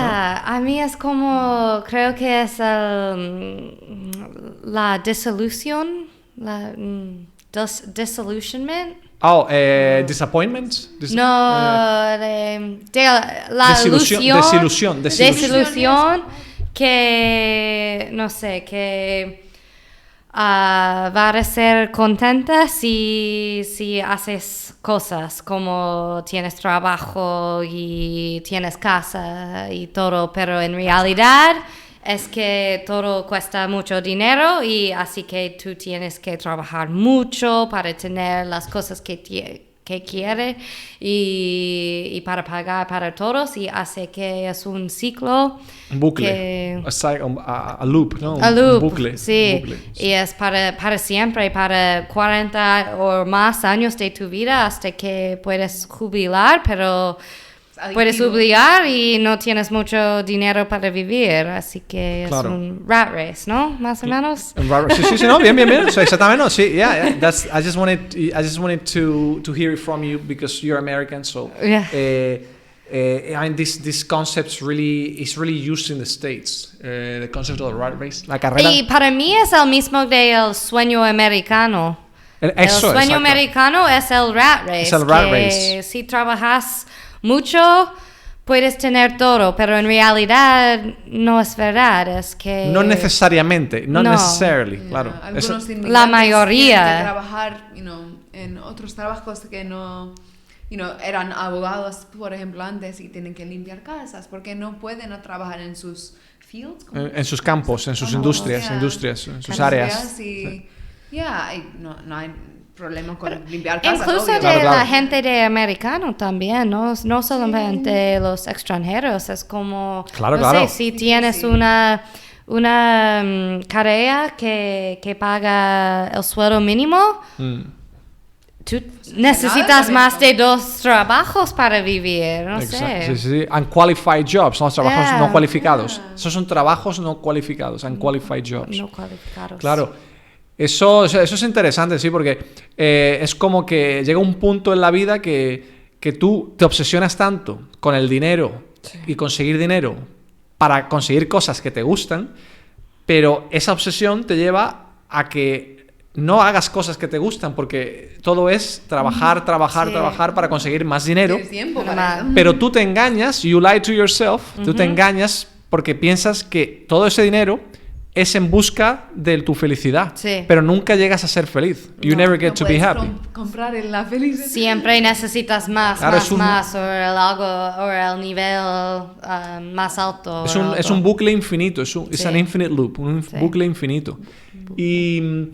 So how do you see this, Diana? Do you see this that in Spain? Because I found that Americans and British people, when they come to Spain, they all agree on this. They say, that's a neighbor. They all say that Spanish people, they like their lifestyle better because we focus more on working to live. But the Americans and British, they live to work. So what do you think about this statement? If you ask anyone that I know outside of this country, I say that to them all the time. I'm like, this is why I'm moving to Spain, because a lot of people don't really understand. They're like, how can you just pick up and move all the time?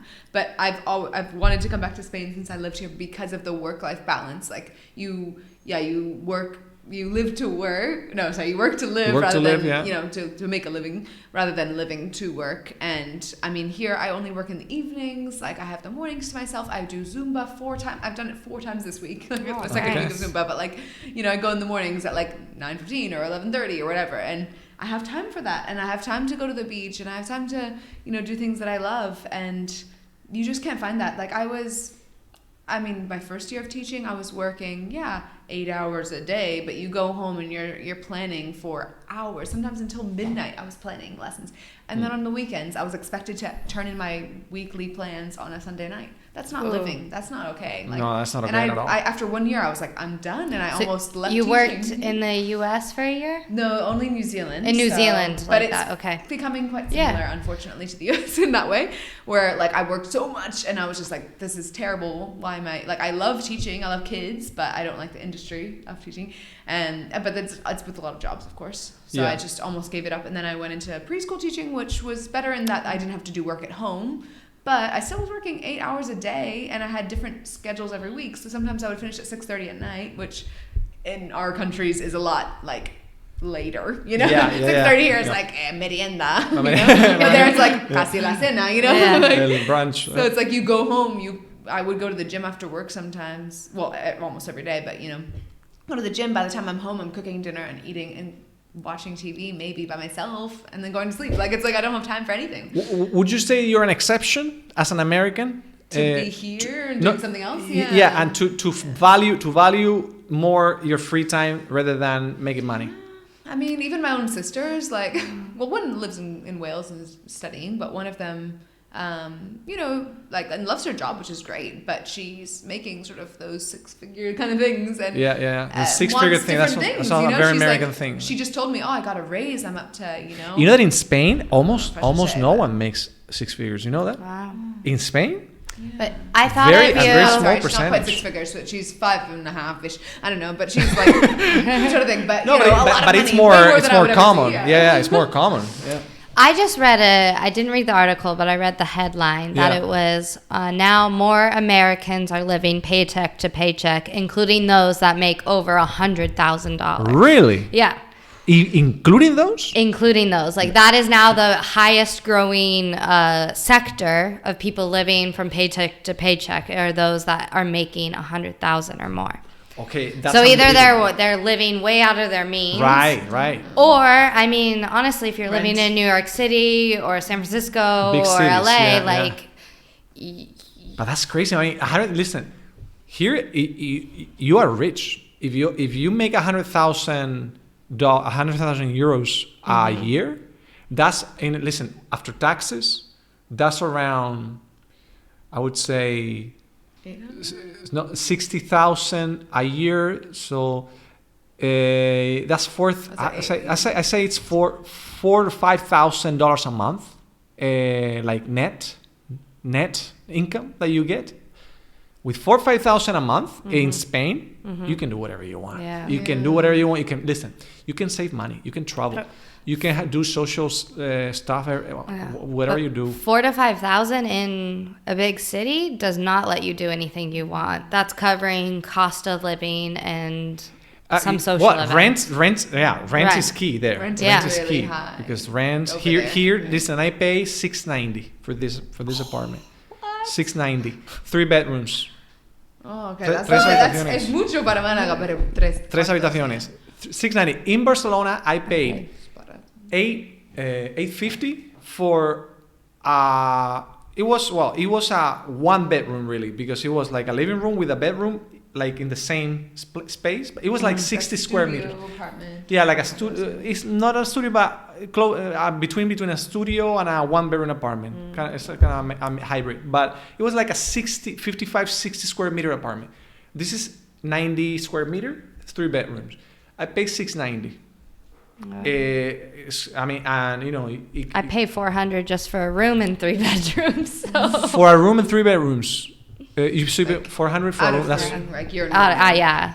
right. Yeah, right. Just under that. But that's I am closer to the center, and that includes gastos. Plus gas and electricity and water. Yeah. No, it's not. But it's normal. That's the normal thing, because you know, if I include electricity and everything, maybe I pay, I don't know, like $900 or between one thing and the other, internet and everything.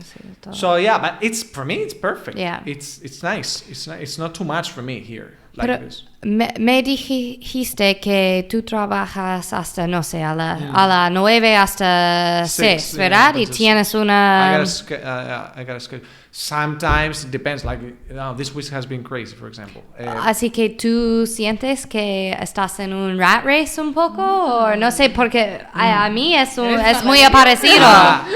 Yo, bueno, no, pues esa es la cosa. Realmente no, not anymore. Listen, Vale. when I lived in the States, I became a workaholic. I really did.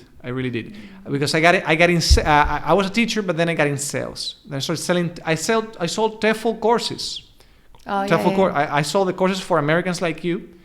There in Chicago, I sold it for Americans and Canadians that wanted to become teachers in Europe and Asia and Latin America. So I did that for like 10 months or so. TEFL Institute, it was called a company. So International TEFL Institute or whatever? I don't know. It was just TEFL Institute. Okay. TEFL. No, it got out of business. It went bankrupt years ago. But the thing is, so that's why I'm saying it. Doesn't matter. But anyway, but I became really obsessed with commissions, you know, trying to schmoosh people around. No? You say that? Schmooze. To schmooze people around. You know, like a pyramid scheme, right? No. I don't know. It's not. TEFL's good, but like, I mean, was it the kind of thing where they're like, buy some and then sell them, or is it not? I guess it's not really. Yeah. So. It's really no. You get what you. I mean, it was really about hyping. My job was hyping up the idea of adventure in Europe. So you know, I that was my job really, because I'm European, so. I have this accent, you know, and people say, some people think it's cool because, oh, you have an accent. So, oh, wait, so tell me more. So how did you end up here? And then you said, you could do the same. You could come to Europe, you could do this. Usually it was college kids or straight out of college kids. You know, people between 22 and 28, something like this. And then I saw but I became really obsessed with commissions and this whole thing, you know. And I realized that I wasn't spending time in stuff because I really liked improvisation, improv classes. I took improv. I went to Improv Olympic, which was a school in Chicago. I did that for about a year or even more. But I loved it. I became addicted to those classes. Improv for me is the best because I love coming up with ideas constantly and thinking about how to. Like taking something and making something out of that, you know, and improv is exactly that. So, but I stopped doing it because I can listen. No. I'm wasting my time because this is not leading me anywhere, and I need to make more money because otherwise I'm a loser. I got infected. I realize now. I know. I got infected with the idea that if you spend time with other things, you're becoming more and more of a loser. Because I don't know, because of I was surrounded with friends that made me think. So I would say the opposite. I would say like you doing improv is way more interesting than you selling things or your suit. No, now I know. Now I got back to like, and I never was like that. That's the thing. that started developing in the States. Because also we're here. I hang out with some Republicans also. I have a mixed bag of friends. Some of them Republicans, and the Republicans ones, those were the ones that really say, "Hey, Rafa, what are you doing, man? You need to get your shit together, man.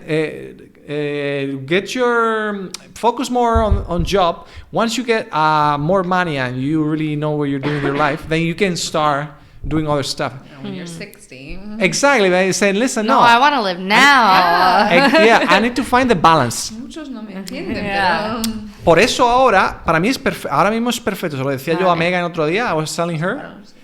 Porque tengo un trabajo estable, que saco mi dinero bien para vivir. And I can get to do this shit, you know. I love this stuff, you know. I get to meet cool people like you. I talk about random stuff, you know. For me, this is the perfect mix. Because you still get to make money enough to afford your whatever you want to do. That's the. Of course, I'm not gonna go on a yacht every weekend, you know. I spend 200 euros in Coke. You know what I'm saying? But you know. But still, It's an expensive habit. you know, I'm not gonna be the next Wolf of Wall Street of Yeah. Malaga. The Wolf of Malaga. I don't The wolf. I don't know. I had a problem because I worked in marketing at a PR agency, and for the most part, I could get away with, working the 40 hours a week, and that's that. But to me, so I'd work, 9 to 5, whatever, and be done. But I still felt like it was too much of my time, and I wasn't able to do the things I wanted to do. The 9 to 5 job. Yeah. The 9 to 5 job, and that It's a lot. I just looking at my future of my boss being the director and being like, God, she's working so much and so hard, and that's my future. Like, that's what I'm supposed to be aspiring to. Yeah. When I thought, I kind of thought the higher you got, the less you had to work in a way, but it's not true. And so it's like, is that what I want to be doing in the next few years? Like, working all the time? And yes, I'll be making 6 figures, but is it worth it? And so that's where I was like, no. And I'm not content just doing my 9 to 5 job. It's just not very fulfilling and gratifying. I'm just selling things to people that they don't need. And I don't know. I just was like, I can't do it anymore. I needed to get out. I'm 100% on board with you there. I do a 9 to 5 now, but to me, it's just a means to an end. But I don't take it like for example, if they pay me more, if they offer me more money to work more hours and to be more stressed out and more burned out, I'm not gonna do it. Unless I'm forced to or whatever, But I don't think that I'm gonna be put in that position. But still, to me, it's like, okay, it's because also I don't like uncertainty, because I have switched so many jobs. Listen, so many jobs in my life in different countries and stuff. You get tired. So right now I'm in my city. This is my city. Still, and this is remote. This is a remote job. So if I want to go to Germany, I can go to Germany and still keep working. If I want to go to Australia, New Zealand, whatever, I can go. But it gives me the flexibility. So that's the best thing about this job. Is I got my schedule, and but I got the flexibility of doing whatever. Also, I have maybe 3 meetings with fixed times in the day, but it's not like I need to be doing exactly the same thing at a specific time every single day. I think that my job was so tied to it, client service or just client meetings all the time. Yeah. And that's where... That sucks, Yeah, because I could do the 8 hours a day, but doing it on the 8 hours of the day when I want to be working, not it always has to be from 9 to 5. I think that's the flexibility I need. Mira, Megan, what advice would you give to someone who's trapped in the rat race right now and wants to get out and doesn't know how to? Save up, make a plan, and get out. And everyone's going to tell you might be crazy or whatnot, but just do it and you won't regret it. I don't regret leaving a marketing high elite marketing job in LA and coming to Spain at all. I would do it again. Yeah. I love it. This is because, the thing about this podcast is that I always get people like you, like Olivia, Diana and you, and also Tasha. Tasha is similar. You guys are very similar in the mindset, and I really appreciate that because I think you guys are exceptions. You're not the norm, because when I was in the States, the general mindset was more leaning towards you gotta go hardcore, make your money, and Americans that don't leave America. Yeah, try to make of course they try to make their living and enjoy life, but try to it's only the enjoying life was more of an anecdote, in a sense, like it was more like anecdote, something. If you can try to sneak in some cool stuff in your life. Or it's work really hard till you can retire and then do all the cool things. Yeah. But to me, it's like tomorrow's not guaranteed. So why would I wait to do all the things I want to do until I'm 60 or until I can? Yeah. I think it's do the things you want to do now. And love that. That's a great closing line right there. If what you want to do it now. Don't wait. Just don't wait. All right. The next one is this one. Let's see what you think. Virtual reality and the metaverse, the famous metaverse. Have you guys heard about this thing? Oh, Perdón. That's okay. It's okay. Have you heard about this the metaverse and virtual reality? Virtual reality. Let's see. That's super. I mean, I've heard of virtual reality masks. I'm thinking more of the multiverse, which is very nerdy. Oh, the multiverse because of the movie, you know what I mean? Because of the comics. The comics. There's a movie coming out now about the multiverse in the theaters. There's a movie like this week or next week, I think, about the multiverse. Yeah. No. But this is the metaverse. The metaverse. So let me explain real quick. So this is just the new technologies that are becoming more widespread over time. They're sort of expensive, but the bottom line is using a headgear. Sort of. Did you guys hear about the Google glasses? When they came out. But those are different. Those are augmented reality. Augmented reality, AR, because that's different technology. The augmented reality is like a piece of some glasses that you wear, but they are very limited as far as what they can do. They just show you indications of driving directions or the weather, or maybe you can talk to it like Alexa or one of these smart assistants, home assistants, and you can ask it, and it gives you like brief pieces of information on the glasses. But the virtual reality, this is like a full-on headgears that you wear. But the thing is, this is changing the way people are looking at jobs and also the home entertainment, el entretenimiento casero, porque está el tema de el metaverso, the metaverse.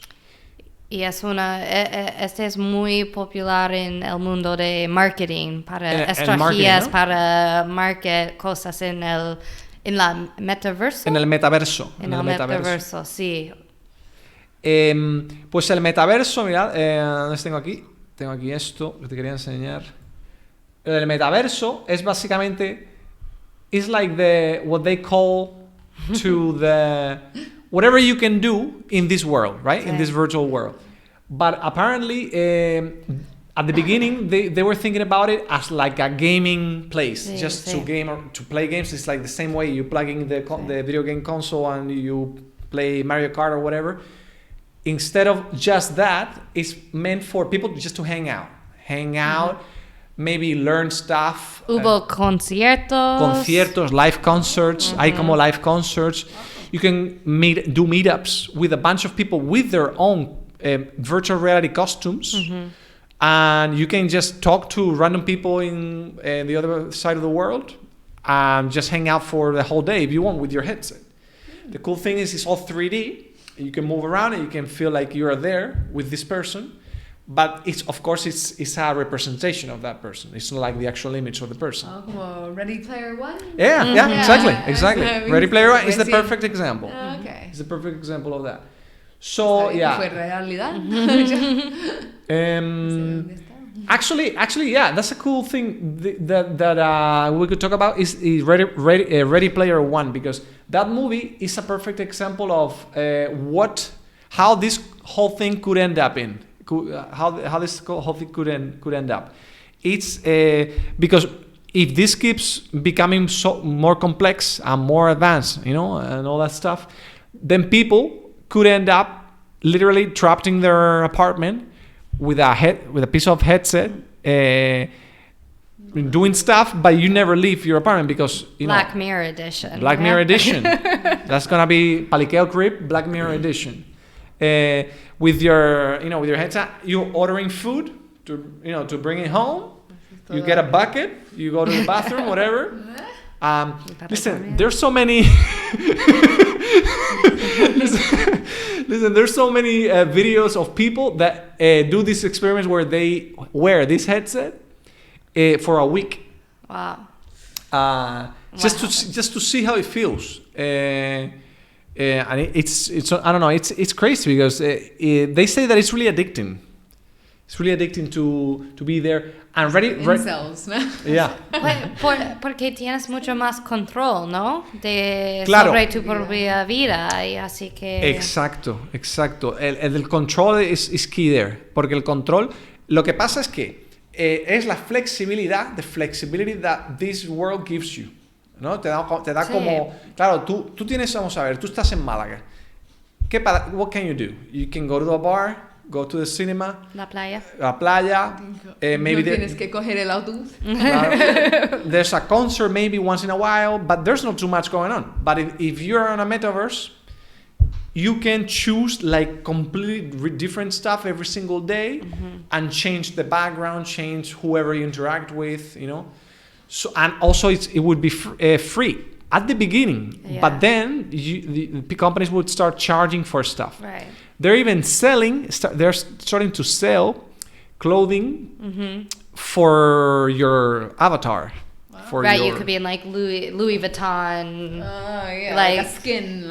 So I feel like it's just capitalism in the virtual world. It's just. Yeah, exactly.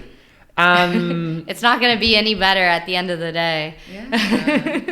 And Mark Zuckerberg, the guy, the Facebook guy, he's the guy behind all this because he actually changed the name of Facebook to Meta now. You heard it?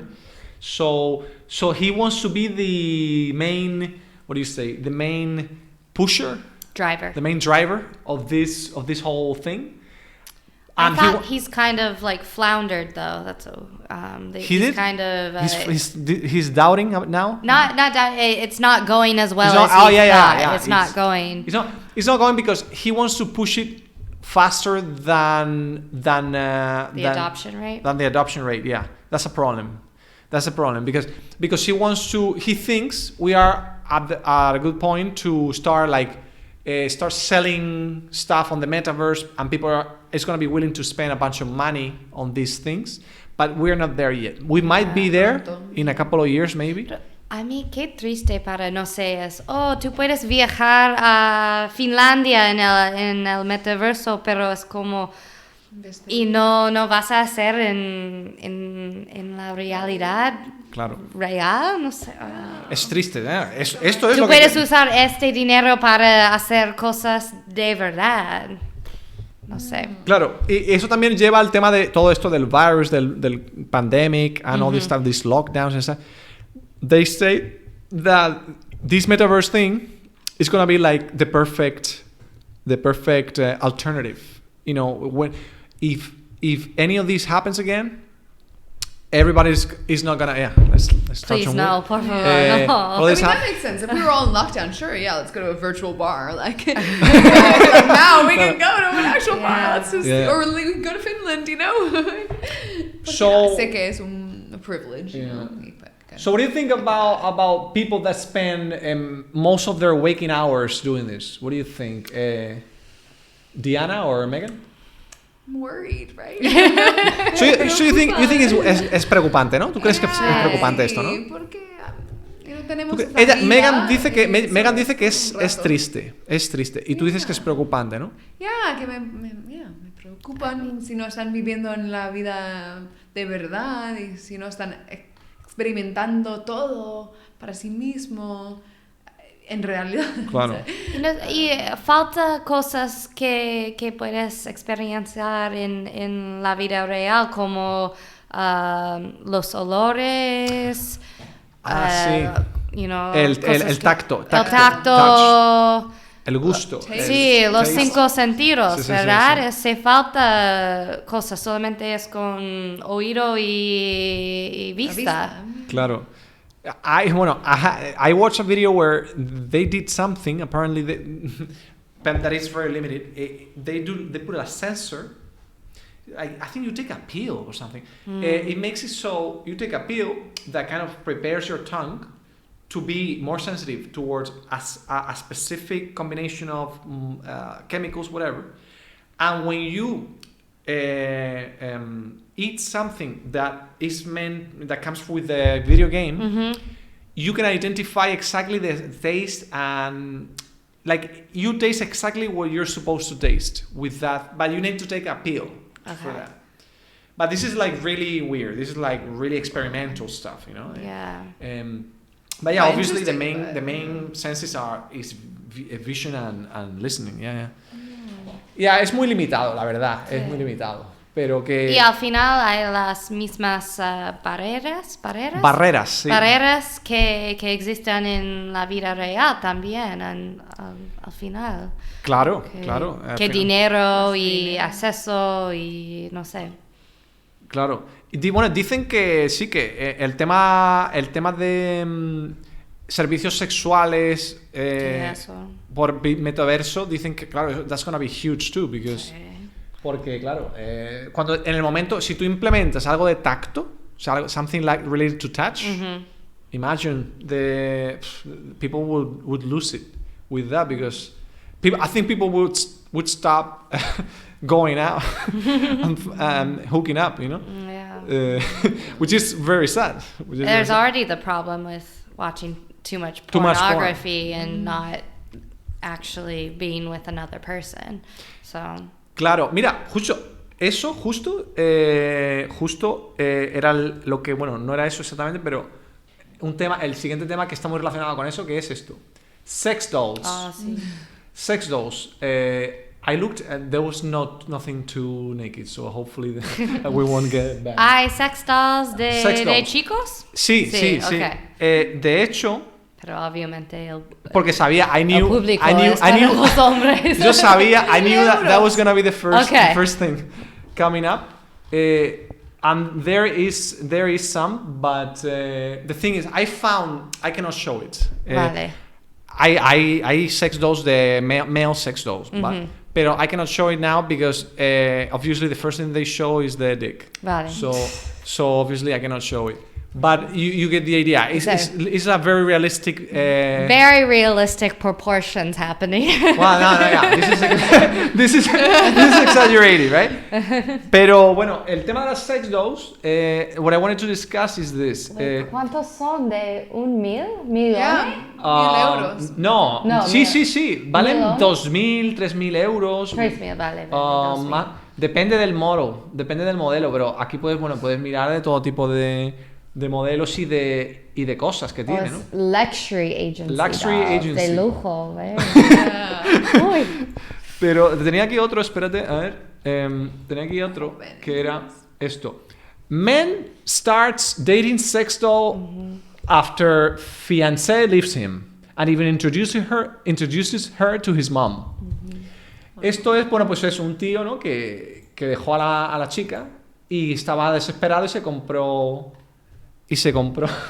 una sex doll y bueno, y se hace pictures A su madre aún. y se lo presenta a la mami. Ay, ella parece como una niña. También. Pero this is creepy, This is creepy stuff. Qué cochino. Dice, Mom basically looked at her as if she was poison. After she got over her initial shock, the 85-year-old started warning her to her son's new love interest. Obviously, I think this could be also fake. I think because there's some, but I can tell you that this is not something uncommon. Like there's so many people, like especially in Korea and Japan. This is huge stuff. Like because Asian men, especially in Japan, they have a really hard time finding a woman in general. So sometimes they go to these alternatives. They buy sex dolls. But what do you think about sex dolls in general? Both males and females. I didn't show males because I cannot show it. But do you think this is completely respectable thing, or do you think this is too much? Do you think would you allow your boyfriend to buy a sex doll, being with you as part of as like an extra sexual toy? What do you think, Megan? No. No or what? No, I don't think I would let my boyfriend buy a sex doll. Buy this thing. Okay. Just because I think to me it's creepy because I don't like how realistic they look in a way. Claro. And if we're needing a third person, I'd rather them be flesh and blood rather than a doll. Claro. And I think there's something a little perverted, creepy, just something that's not so natural going on in someone's brain. Like there's a deeper issue there that if someone's buying a sex doll, I think, and substituting it, if they are completely substituting it for a real person, I think there's an issue. So the idea behind this is that for people it's used as a sex toy, like what do you call this? Like a dildo. A dildo, yeah. A dildo or whatever. But of course, really, really elaborate. Really elaborate sex toy.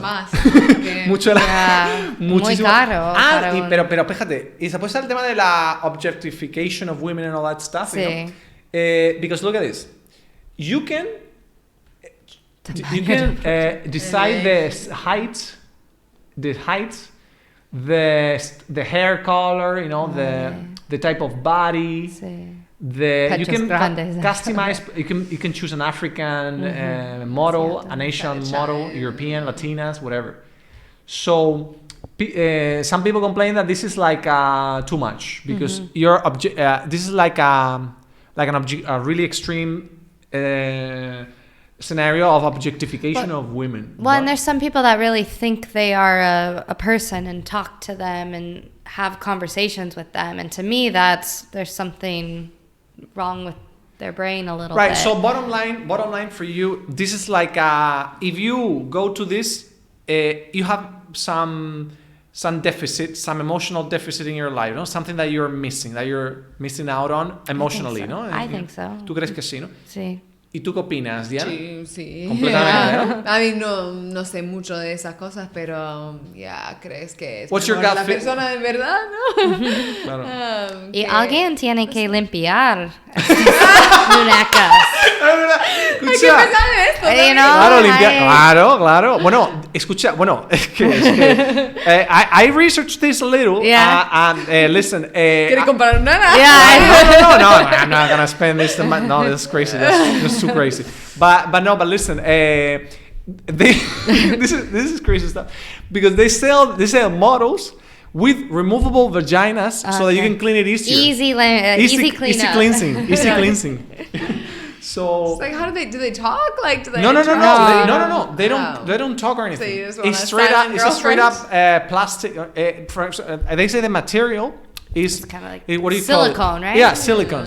It's like the things that girls use on tits for what do you call this?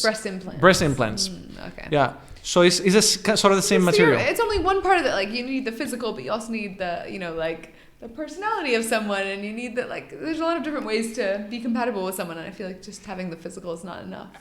Some people say that this is like really not only it's sort of creepy, but also they say that this is like the beginning of removing like regular relationships with like because people are gonna go, if this is so good as to and girls, for me it's really hard for me to find girls. I'm just gonna go with this thing, it's like procrastination, really Black Mirror situation. You're here avoiding something. all right, let's do last one. Let's see. Oh, because you were excited about talking about accents, no?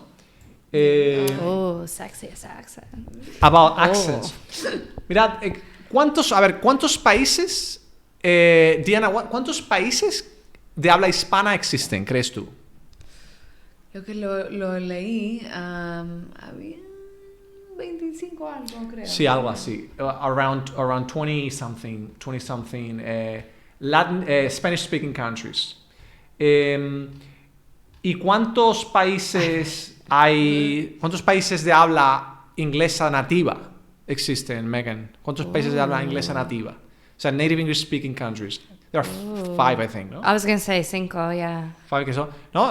States, Canada, UK, Australia, New Zealand. But then South UK, Africa. does that count as South multiple? Africa. South Africa counts, no? But it's mixed race. So, yeah. So maybe a couple more. Yeah, no, but really, like the ones that really always come up is the States, Canada, UK, New Zealand, Australia, and Ireland. Ireland, yeah. And Ireland. Pero claro, los acentos, does it change for you as an American? Does it change a lot, the accent from a British person to an American accent? Yes. A whole lot, no? Yeah. Yeah, I've noticed that a lot recently because I'm teaching English in an academy and they teach British English. Yeah. And sometimes I'm like, this does not make sense to me as an American. Same. But it's actually... Same. I just found out what a lorry was. yeah, truck. A truck. What is a lorry? Mira, vamos a escuchar el acento que hablan en New Zealand en el país donde vive Diana. Sudáfrica, ¿no? No, es Kiwi. Oh, el Kiwi. Kiwi. Ah, el Kiwi. vale. Yeah, Oh, I love this guy. Look, Taika Waititi. writer, Yeah. stunt let me man, get some private subtitles. dancer, socially only, and part-time lover. I'm playing a game, Kiwiisms. Here we go. What is this? The YY Express, Legs. which means But feet. is it, And does it have so a the YY Kiwi accent? Express because Sí, that means you're walking. Say, how are you going to get there? I'm taking the YY Express. You're gonna get there, no? It's not like, how are you gonna get there, no? Yeah. It's like, Chur is a version. Chur can mean Chur. many things. what is that? What is that? Sort of Cheers, like, derived. from cheers. Chur is a Oh. version. Chur can mean many things. Chur can. It's like sort you- of derived, I think, a little bit from cheers. subtitles aren't very and Yeah. so it's just sort of Not much. over time evolved into from cheers, cheers, Chur, cheer, and so Okay. it can mean cheers. It can also mean you agree with someone. Okay. It can be just a hello, cheer, bro. All Yeah, right. then we So, is that did you find that like you adopted that sort of accent when you lived there for? I mean, I moved there when I was 18, so I already had like an American accent at that point, of course. But I think my American accent has sort of softened in a way. Has Like, softened, no? I sometimes say things with a little bit of a Kiwi accent, but I don't intentionally I do see. that or anything. Vamos a escuchar un acento español. Mirad, en castellano, que tengo yo aquí uno. Uy, esto no. Espera. Esto no. Vamos a escuchar el acento en castellano. ¿Dónde lo tengo esto, tío? Aquí lo tenía. Spanish. Hold on. Spanish accents. I dated a guy from New Zealand. You did? For a minute, yeah. And I loved his accent. Yeah, I kind of wish I had it sometimes. Yeah. It's funny sometimes. Aquí está, mirad. Los acentos en castellano. A ver si sabéis. Lo que pasa es que claro, te va a poner. Oh, I'm so bad at it. Sí, claro, claro. ¿Está por ahí? Sí, está ahí a la derecha. Ahí a la derecha. Sí. I know. Sí. Está, mira, pues fíjate, aquí en esta parte tiene cuando dice... Y en mi país... Te va a poner un... Tienes que adivinar de dónde es el acento. Vale. Espérate. Bueno, ese ya lo has Soy visto. Gerson, vengo de la tierra del Po. Y en mi país tú puedes con una pura palabra decir una oración completa. El weón. ¿A qué te suena? Chileno. Chileno era. ¿Puedes subir el volumen Sí, un poquito? sí. Espera, lo tengo aquí. No tengo oídos muy Sí, bien. se escucha. A ver. Gracias. Sí. Okay. Hola, soy Iván y en mi país lo bueno está chido. En mi país lo bueno está chido. ¿A qué te suena chido? Guatemala Chido, está chido, está bien chido. Está No. bien chido. or México? Mexico. México. Yeah, that's right. Hola, soy Martín. En mi país la segunda persona del singular es vos. Decimos che muchas veces por día, como muchas. Y pronunciamos algunas palabras raras. Decimos pollo, gallina, lluvia. Argentina. Pollo, gallina, lluvia. Vos is you. Yeah. But in Spain we say tú. Tú, es la gran diferencia. El argentino es el más fácil de sacar porque Sí, de sh. el sh para la ya. Yeah. Like cállate, shut up, cállate. ¿Y cómo te llamas? ¿Cómo te llamas? Yo, y en español, en España es yo. Solo ¿Y yo? yo me llamo. Yo me llamo. It's completely different. Actually, you can get it confused, with which one? With your Uruguayan. Uruguayan. Your Okay. Uruguayan accent is really. It's hard for me to differentiate Argentinian And Uruguayan. like up until they tell me. I don't know if they're Argentinian or Uruguayan. I'm thinking of going to go live in Argentina or Uruguay. So Really? Yeah, I'm Okay. gonna need to So- get used to their accent. Yeah, it's really sexy. I find the Argentine for me. I was gonna ask you this actually now is which accent in English and Spanish you find the sexiest? From the different dialects and stuff. I am a sucker for a British accent for You do- sure. you are, okay. Yeah. And then the Spanish, I don't have one that sticks out in my brain. I just think if you're speaking Spanish, that's sexy. So Oh, really? Yeah. Okay. That's good to know. So no, it doesn't matter which dialect which kind. no, at the moment, no, I don't know enough. No. Claro. Pero sí, pero no, dicen que en los acentos en español el más sexy es el argentino. Porque el GS tienen como un acento así muy... Hey, which accent do you find the sexiest? In English and In English and Spanish. Spanish. Do you have a favorite one? I don't even know. Ever thought about that? Like if a Sometimes I guy... like the New Zealand. Irish accents are kind of cute, Irish accent? Look, Yeah. look, I'll show you In the... Spanish, like Colombian accents. Oh, Colombian. Mira, te voy a enseñar, a ver si eres capaz de adivinar which country they are from. Okay. Spanish. Hola, mi nombre es Carla. En lugar de decir tío y tía, decimos Mae. Y mi país es pura. The audio sucks. I'm sorry, it's the Yeah, mic. sorry. It's her mic. It's not the TV. It's the mic. I don't Costa even know. Rica, yeah, Costa I would say Rica. Costa Rica, No, iba a yeah. decir México. Puedo entender el Hola, acento mi nombre de es Costa Alejandro. Rica. ¿Este qué dice? Hola, mi nombre es Alejandro y en mi país utilizamos mucho el fonema ch. Por ejemplo, chilero es algo asombroso, chispudo es alguien muy inteligente. Chispudo. A very smart person. Chispudo. I never heard of it. It's they have their own slang. Y chucho Chispudo is like I guess it comes from chispa, which is Chispa? a spark. A spark. Ah. Chispudo is like someone with a spark, a very smart person. Okay. I never heard. Bright. We say It's bright. bright. It's like, bright, yeah. But It's like more, bright. but, yeah. But I never heard of it. pues es simplemente un perro. A ver qué ha dicho. Chispudo es alguien muy inteligente y chucho pues es simplemente un perro. Guatemala. Chile, Perro. Guatemala. I think Guatemala. Guatemala. Es chileno, pero ha dicho short. Chileno. Yo digo chileno. ¿Es chileno? No, Guatemala. Hola. Shit.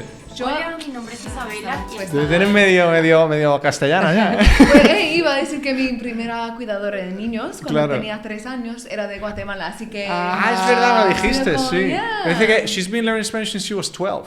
Oh. Well, 12, but when I was 3, I had a babysitter from Guatemala. Ah, Guatemala, so you had it. I was exposed to it really young. So, and then most of my teachers have been colombianos, mexicanos, so like I have a more Latin accent, and when I come here and they ceceo, I cannot understand. Oh, the yeah. Uy, el ceceo. Mira, this is so funny. In Malaga, it's really funny because Malaga, men, especially older men, like my father, like the older generation, previous generation, they cecea. They use the ce. Ellos cecean muchos. Los hombres. Y las mujeres cecean. Oh, it's funny because my father speaks all the th and the s sounds. Yeah. He says, for example, aún es. Eso se lo dije yo a ella porque entonces, ¿para qué se lo va a decir si no vaya a cenar al final? No va a pasar lo que te estoy diciendo, ¿no? Ay, qué difícil para entender. I know, right? But mira, I'm going to tell you how my mom would say this and how so my father is like that. My father would say, ¿para qué se lo va a decir si al final no va a pasar nada? O sea, ¿para qué se lo vas a decir si no va a pasar nada? ¿No? My mother would say, ¿para qué se lo va a decir si no va a pasar nada?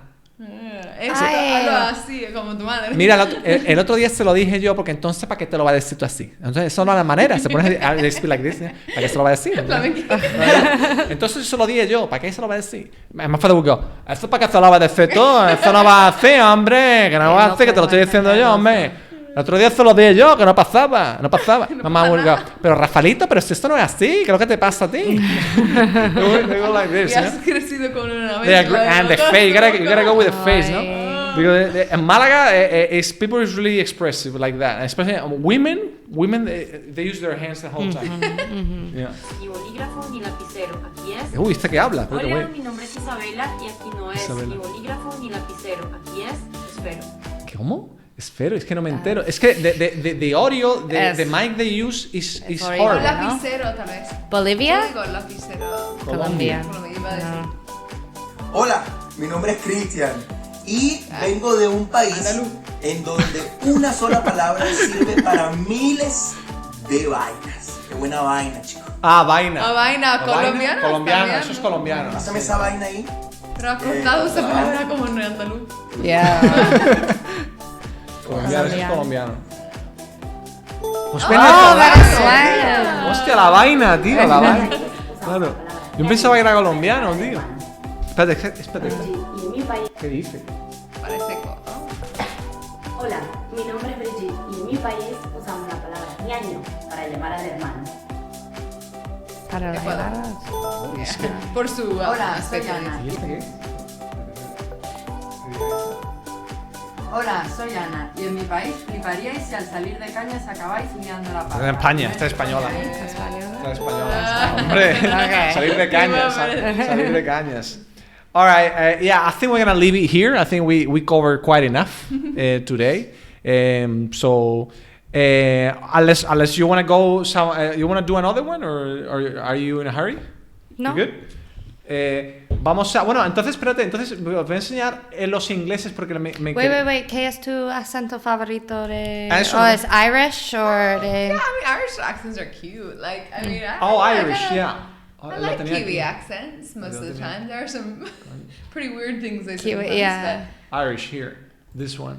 Swarzy Ronan. Or Scottish. I don't know. No, esto es kiwi. Like, espérate. Stubbies. ¿Eso qué es? Porque son... Very short shorts. Gerard Butler, like, I mean, he's always going to be attractive to me, I think. Oh, who is that? Gerard Butler. Rattle your dag. In Scotia. Oh, okay. What's rattle your dag? Do you know what? Shut up. Hold on. This one.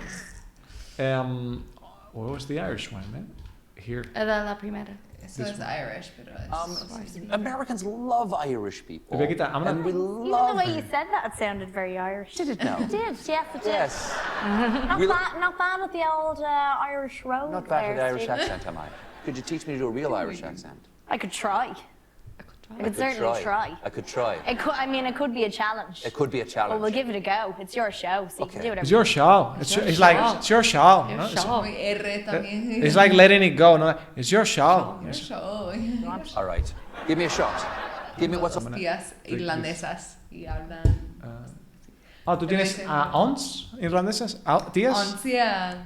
Y una dice, cuando tenía 33 años y un tercio. ¿Tercio? Sí, un dijo, tercio, sí. I'm 33 and a turd. 33 and a turd. Yo creo que dicen la TH como T. Pero turd suena como una mierda, ¿no? A turd. Como niña pensaba que era... Entonces a ti te gusta el sexiest is Irish in English and the Spanish one? Do you have a favorite Spanish one? That's something that you feel really attracted to, like this. Oh my God, this guy. This Colombian guy. Latino. A lot of Salvadoreños where I grew up. Salvadoreños, ¿no? El Salvador. But I don't know if they have like a distinct accent. Claro. But yeah. Si a ti te ponen... A veces me cuesta un poco el español, pero son muy bajos también. Pero tú tienes español neutro, no tienes un español andaluz, ¿no? Tienes un español bueno, ella tiene un español neutro. Salvadoreños, bolivianos, argentinos, hay mucho. Claro. Así que es una mezcla. Más colombiano que... Porque escuchaba mucho a Juanes. El de la camisa negra. Tengo la camisa negra. Y también tenía una mejor amiga de Colombia que pasé mucho tiempo pasaba mucho tiempo con su familia durante tiempo en el instituto y tal. Claro. Así que creo que he desarrollado más un acento colombiano, pero también creo que hablo con un tono de voz de España ahora. ¿Qué dice? ¿Qué pasa, niña? ¿Qué te pasa, nena? ¿Qué te pasa, tío? Hombre, claro. Hoy dije algo. Claro que me va a contar. Dije, pero es mi cuarto, niña. A mí es muy difícil. Muy andaluz. Porque no es mi personalidad, pero es como tengo que adaptar un poquito la personalidad de una española. Y sí, más agresiva, más expresionista, con pasión. Más dejarte llevar. Más exagerado un poquito, como hombre claro, no sé. A mí claro, es muy, tío. Muy expresiva. Claro. Actually, I think that's like the last step. Ese es el último paso. Cuando tú estás aprendiendo una segunda lengua, ese es el último paso. Porque mira, para mí no es palabras, frases, después expresiones, conversation, and then once you get into conversations, then you go into little psychological games like irony, jokes, sarcasms and all that stuff. Y después eso, then the very last step is transferring your personality into the language, because you need to use the language and also try to accommodate your personality, because yo creo que eso además cambia. I think I changed a little bit from Spanish to English when I switch. Right? I think so. Creo que todos, ¿no? Porque es otra parte de tu mente, no sé, es otra manera de comunicar. Also, I think it's cosas. And I think it's also because of I don't know if about respect or engage, because I want to engage with you, right? Mm-hmm. So if I was exactly the way I bring all the stuff that I have in my head in Spanish, the way, and I act exactly the way I act in Spanish, maybe I would come off as like a weird or I don't know, like a guy that really doesn't know how to speak English properly, you know? Because even if I use the right words, but maybe my attitude would say, "Oh, he's really I don't know, your tone of voice, my tone of voice would change so much. Your inflections, my Spanish friend said the other day we have like a kind of mutual German friend. I don't say anything bad about her, but the way that Germans talk, she says it's very frio, you know, it's very frio for Spanish people. Ich speak Spanish. But she speaks Spanish really, I think she speaks Spanish well. I've only met her once, but when she speaks Spanish, she changes her personality basically to be very easygoing and en español, ¿no? Habla como ¿qué pasa? Pero en alemán es como no sé cómo hablar en alemán, pero tampoco, pero es que yo creo que van de la mano, they go hand in hand, I think. The intonation, the way, the what do you call this? The way the swing of the words, the musicality, like every language has their own musicality, like the way they sound and all that stuff. My favorite thing is I find so much, we use the expression so much in Spain of the me cuesta mucho or algo, and I keep trying to like say that in English, but it doesn't work in English as much, or you don't say it in the same situations. Yeah. And so I've been finding myself doing that a lot, of like being like, it costs me. No, that's not how I'd say it. Like, how would I, like, that's one thing that, like, me cuesta mucho de subir esta colina, pero es no. Me cuesta Claro, pero no lo dices como con mucha intención, ¿no? No suenas como muy creíble. Que a veces hablamos en inglés y de repente tenemos que cambiar a español porque hay una frase que funciona mejor en español. Claro. También tengo ganas de hacer algo. A mí, no sé, suena mejor como tengo ganas de. I feel like, pero me prefiero tengo ganas de, or I have ganas. With my friends, because we mainly speak in Spanish, but sometimes my brain can't do Spanish, and so then it's Spanglish, and so I often just say ganas instead of I feel like, like tengo ganas de, let's do this, blah, blah, blah. Claro, por eso a mí me gusta mezclar. Lo que pasa es que a veces no puedo traerme a participantes españoles, porque así, claro, esa mezcla se me da mucho mejor, porque a lo mejor cuando tú ves que la persona española se queda trabada, get stuck, se quedan trabados, tú saltas y dices, that's, you can say this like this, and you explain, because you speak perfect English. And the same the Spanish one. When you get stuck in Spanish, they will come to help you. Y es muy útil. Pero a veces no puedo. A veces, por eso, I like the American takeovers also too. It's a shame that Olivia couldn't come today. You would like her a lot too. She's really, really friendly, and she's on the same vibe as you. She's really I think all the Americans here are all kind of on the same vibe. Yeah, well, no, because there's so many that actually don't try to speak Spanish or learn Spanish, and I'm not on that vibe, because I believe Spanish Americans that are here living in Spain, and they don't try to learn the language at all. I don't get that. Yeah. That has happened a lot. It happens a lot, especially in the coast, in the in the western coast of Málaga, Marbella, Fuengirola, Benalmádena, Torremolinos. Those four is full of we call them British bubbles, burbujas de guiris británicos. Guiris, porque claro, se montan y no hablan, y solo hablan entre ellos y no se comunican con los españoles. Una pena. Oye, y no te iba, creo que lo vamos a dejar porque si no se va a alargar demasiado el programa, porque tenía esto, el último topic era este de pets versus parenthood. The question was here, are pets the new kids? Yo para mí tengo... ¿Eso tú qué tienes? Tengo un plan de 4 pasos, ¿vale? Okay. Sí. Guys, cuéntame. Tomad notas, take some notes, guys. Tomad nota. 4. He dicho esto a muchas plan. personas y creo que funciona, pero no sé todavía. ¿Y ahora qué paso estás? Pues es que no. Cero. Vale, paso anterior.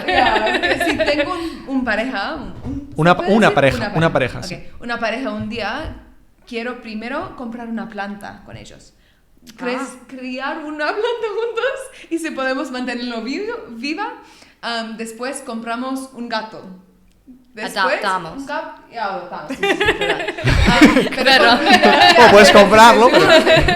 adoptamos un gato y tienes que, cuidarlo, como darle de comida, pero no tienes que ir afuera, Sí. Está bastante independiente, un gato.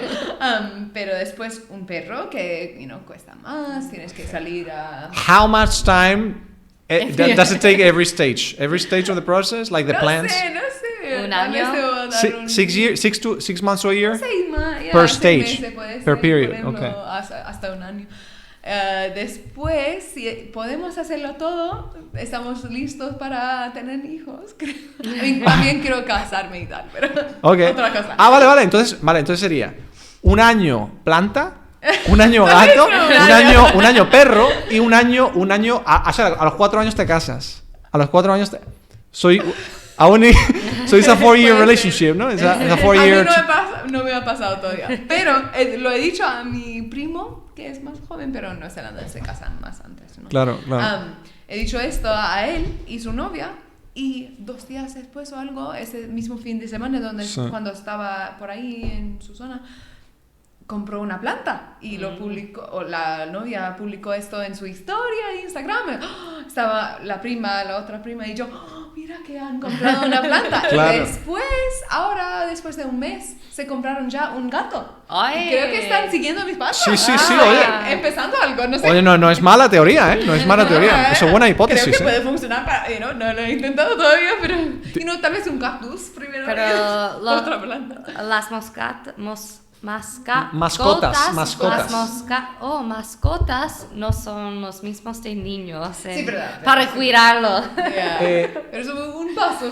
Pero sí, Claro. Mira, esto os va a gustar. Fijaos en esto. Esto es un artículo que he sacado de Population of both dogs and cats by country. Look. In the States, there are 70 million dogs and there are 350 million Americans, right? Mm-hmm. So that's what, like, I don't know, like not a third, but maybe a fifth of Americans have a dog, no? I guess, something like that. 20%, no? 20%, no? Sounds about right. Yeah, 50-50. 20. Actually, this number looks low to me. It seems low to me too, but Because- if they're in pairs, families, Americans, yeah. Well, look, but it says 70 million dogs and 70 million cats. So that means that maybe people that don't have dogs have cats or something. Yeah. A ver, y esto mira, en Brazil they have 35 million dogs and 12 million cats. What's the population of Brazil? It's not. I have no idea, man. Pero a ver, España, Russia. Let's see if there's Spain, France, India. En España hay muchos perros, ¿no? Me da la sensación de que sí. Sí, En España hay muchos perros. Menos que Italy, no. Marruecos, por ejemplo, hay muchos gatos, pero no hay muchos perros. En Grecia he visto muchos perros. Yo creo que más o menos tiene que haber como en Italia, porque los italianos son muy parecidos a los españoles. Yo creo que tiene que ser... Lo que pasa, claro, tiene que ser en proporción, porque Italia me parece que son 80 millones y España son 50, es decir, que habrá a lo mejor 12 millones. Mira, me la voy a jugar. I say, I'm gonna bet on this. I say in Spain we have 12 million dogs. ¿Y la población cómo es? It's about 47 million, about 47 million in Spain. A ver, ¿cuántos perros hay en España? Let's see. Let's figure it out on the spot. ¿Sí? 38%. 9 million. Ha aumentado. 9 million. Es esto, ¿no? 9 million. 9 millones. Okay. A ver, número de registrados ha aumentado en los últimos 3 años, con 9 millones de canes en el país. No. Pero esto es que the number has increased 9 million. Del número. ¿El número de perros? En España. Frente a 60. Mira, aquí está. 15 million. Look, de mascotas.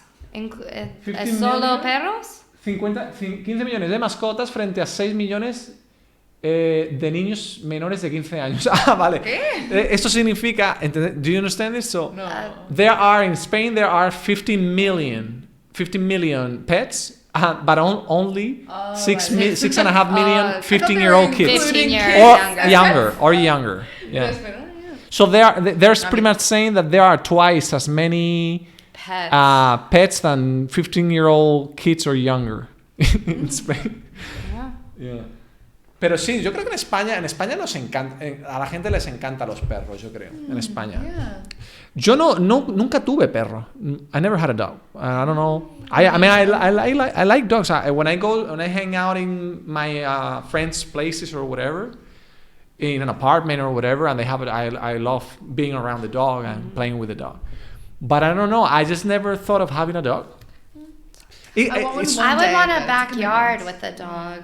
It's for me. I mean, They walk them at least a lot, but because they have small apartments. But to I feel like to me, I do not want to do the work of going down an elevator and up an elevator like 3 or 4 times a day You just to let have your to, dog go to the yeah, bathroom. you have to. That's the thing. It's a big hard. responsibility, and also money because listen, I have this friend Chimo. He's a philosophy teacher. He used to have a dog called like him. Actually, I call him Chimo because of his dog. Anyway, so it's call him what? Chimo. Okay. It's a weird thing to explain because Chimo is a guy that played music back in the 90s. That played like the first electro music in Spain. Okay. He became famous back in the day, but he named his dog Chimo. But I met him. I taught him English in his apartment for a few months, and I met him with his dog. And his name on Facebook was Chimo. So that's why. And then I started calling him Chimo because of his dog. But but I was gonna say that he spent a shit ton of money. He died, by the way. The dog died. Okay. That's why he got. Yeah. For the person. So, but that's the thing. You can imagine how sad he became because of his death. Because he was really attached to his dog. He actually bought him because of his ex-girlfriend, one of his ex-girlfriends. But he became really attached, and then he stayed with him for over 12 years or something. Yeah, that's a long time. So it's like a kid, really, because you spend so much time. Es parte de su familia, parte de su familia. Y se le murió el perro y claro, al final pues se puso muy triste y dice que ya no quiere tener más perros nunca. He says he never wants to have any more dogs. Porque para él es muy duro. Aparte, dice que se gastaba bastante dinero. ¿No? Sobre todo en when they get older, cuando se hacen viejos los perros, se ponen enfermos y vale mucho dinero el veterinario. El vet, ¿sabes? Sí. Pero es lo que hay. Al final, si lo quieres... Porque es que esa es la cosa. Porque if I adopt a dog, it's not like, okay, I'm going to try it, and if I don't want it, I'm going to... No. Give it away. Yeah. For me, it's commitment. It's like a kid. It is, yeah. Compromiso. Es como un niño. Es como tener un niño. Yeah. Lo que pasa es que no te va a durar toda la vida. Te va a durar 12 años o lo que te dure el perro. Pero más de una década. Más de una década, sí. ¿Sabes el oldest? I looked this up yesterday, actually. ¿Sabes el oldest dog? El perro más viejo que se conoce. 30. It's funny because es un perro que, ¿cómo era? Mira, lo vi en TikTok el otro día. Más pequeña, ¿no? Es un perro pequeñito, pero ha vivido toda la vida en un pueblo, in a village, in a town, because it's healthier. Yeah. See, that's why they live so long. Tiene espacio para correr y todo. Claro. Es verdad, mi compi de piso de Nueva Zelanda, sus padres vivieron al lado, pero en la huerta, la orchard. La huerta, sí. Una huerta de kiwi fruit. No es. Este es el que. Es muy pequeño. Este es el que no. Es que hay varios, no hay solo uno, hay varios, pero este es el que yo. ¿Este era? Este era el que yo vi. ¿Ves? Bobby. A purebred. Expectancy of 12. Mira, tiene un life expectancy de 12 to 14 years, pero ha vivido up to 30. Y vive en Portugal, en un pueblo, en a village in Portugal. Es un perro así como de campo, ¿sabes? Like a country dog. Sí. Playing around, all day. Iba a hablar de Easy K. ¿Easy K? Fue de los padres de mi compi de piso. Sí. Pero vivió al lado, en el otro lado de la huerta, sí. Al lado de mi casa. Y vino a visitarnos mucho y tenía 13 años ya o algo, pero estaba siempre corriendo por la huerta o habían lagos y nadaba y tal. Yo creo que eso es lo mejor, ¿verdad? Porque estás corriendo por la naturaleza y tal y cual. Un cachorro, un puppy, sí. Cachorrito. Tiene mucha vida todavía. Eso es lo mejor. De hecho, el otro día hablamos de los centenarians, eso lo hablamos hace unos cuantos programas, sobre humans, people that live longer than 100 years, that are 100 years old. They figured out, they did some studies and stuff, surveys and stuff, and the main thing was that most people live in nature and they live without stress. Yeah. That's like the common denominator across all the surveys. Because of course, food is really, really important. I was going to say on the Mediterranean diet, right? Most of them have the Mediterranean diet. But not only Mediterranean, because they find in a Japanese island called Okinawa. in a Japanese island called Okinawa, and they have like a Japanese diet, but the thing is they have maybe 5% fish or meat, a mixture of white, but it's gotta be white poultry meats, and fish 5% or something, 5 to 10%, and then a lot of vegetables and potatoes, and just straight up potatoes for some reason, or rice in the case of Japanese rice. Pero que es curioso eso, porque llegan y sobre todo la naturaleza. Entonces los perros yo supongo que tendrán algo parecido también. Con los perros. Tiene sentido perfectamente. Claro. La vida necesito más vida. Nature en mi vida. Perfecto. Oye, pues nada, os agradezco muchísimo que hayáis venido. Nos hemos echado un buen rato aquí, ¿vale? Y nada, ya sabéis que estáis invitadas. Esto pretendo hacerlo todas las semanas. Intentaré traer gente distinta y tal, pero que vosotras siempre estáis invitadas. Aquí puedo meter hasta 5 personas. O sea que pongo aquí una sillita, tal y cual, metemos 5 personas sin problema. Y nada, chicos, espero que os hayáis entretenido con el show de hoy. Ya sabéis que si queréis mandarme news, topics, películas, series, canciones, cualquier cosa que queráis que analicemos aquí en directo, solo tenéis que escribir en Instagram, en Twitch, YouTube o donde queráis. Y aquí la semana que viene tenéis hablándome de ese tema con Megan, con Diana o con cualquiera que venga aquí en el programa. Muchas gracias y nos vemos en el siguiente, chicos. Hasta luego. Hasta luego. Chao.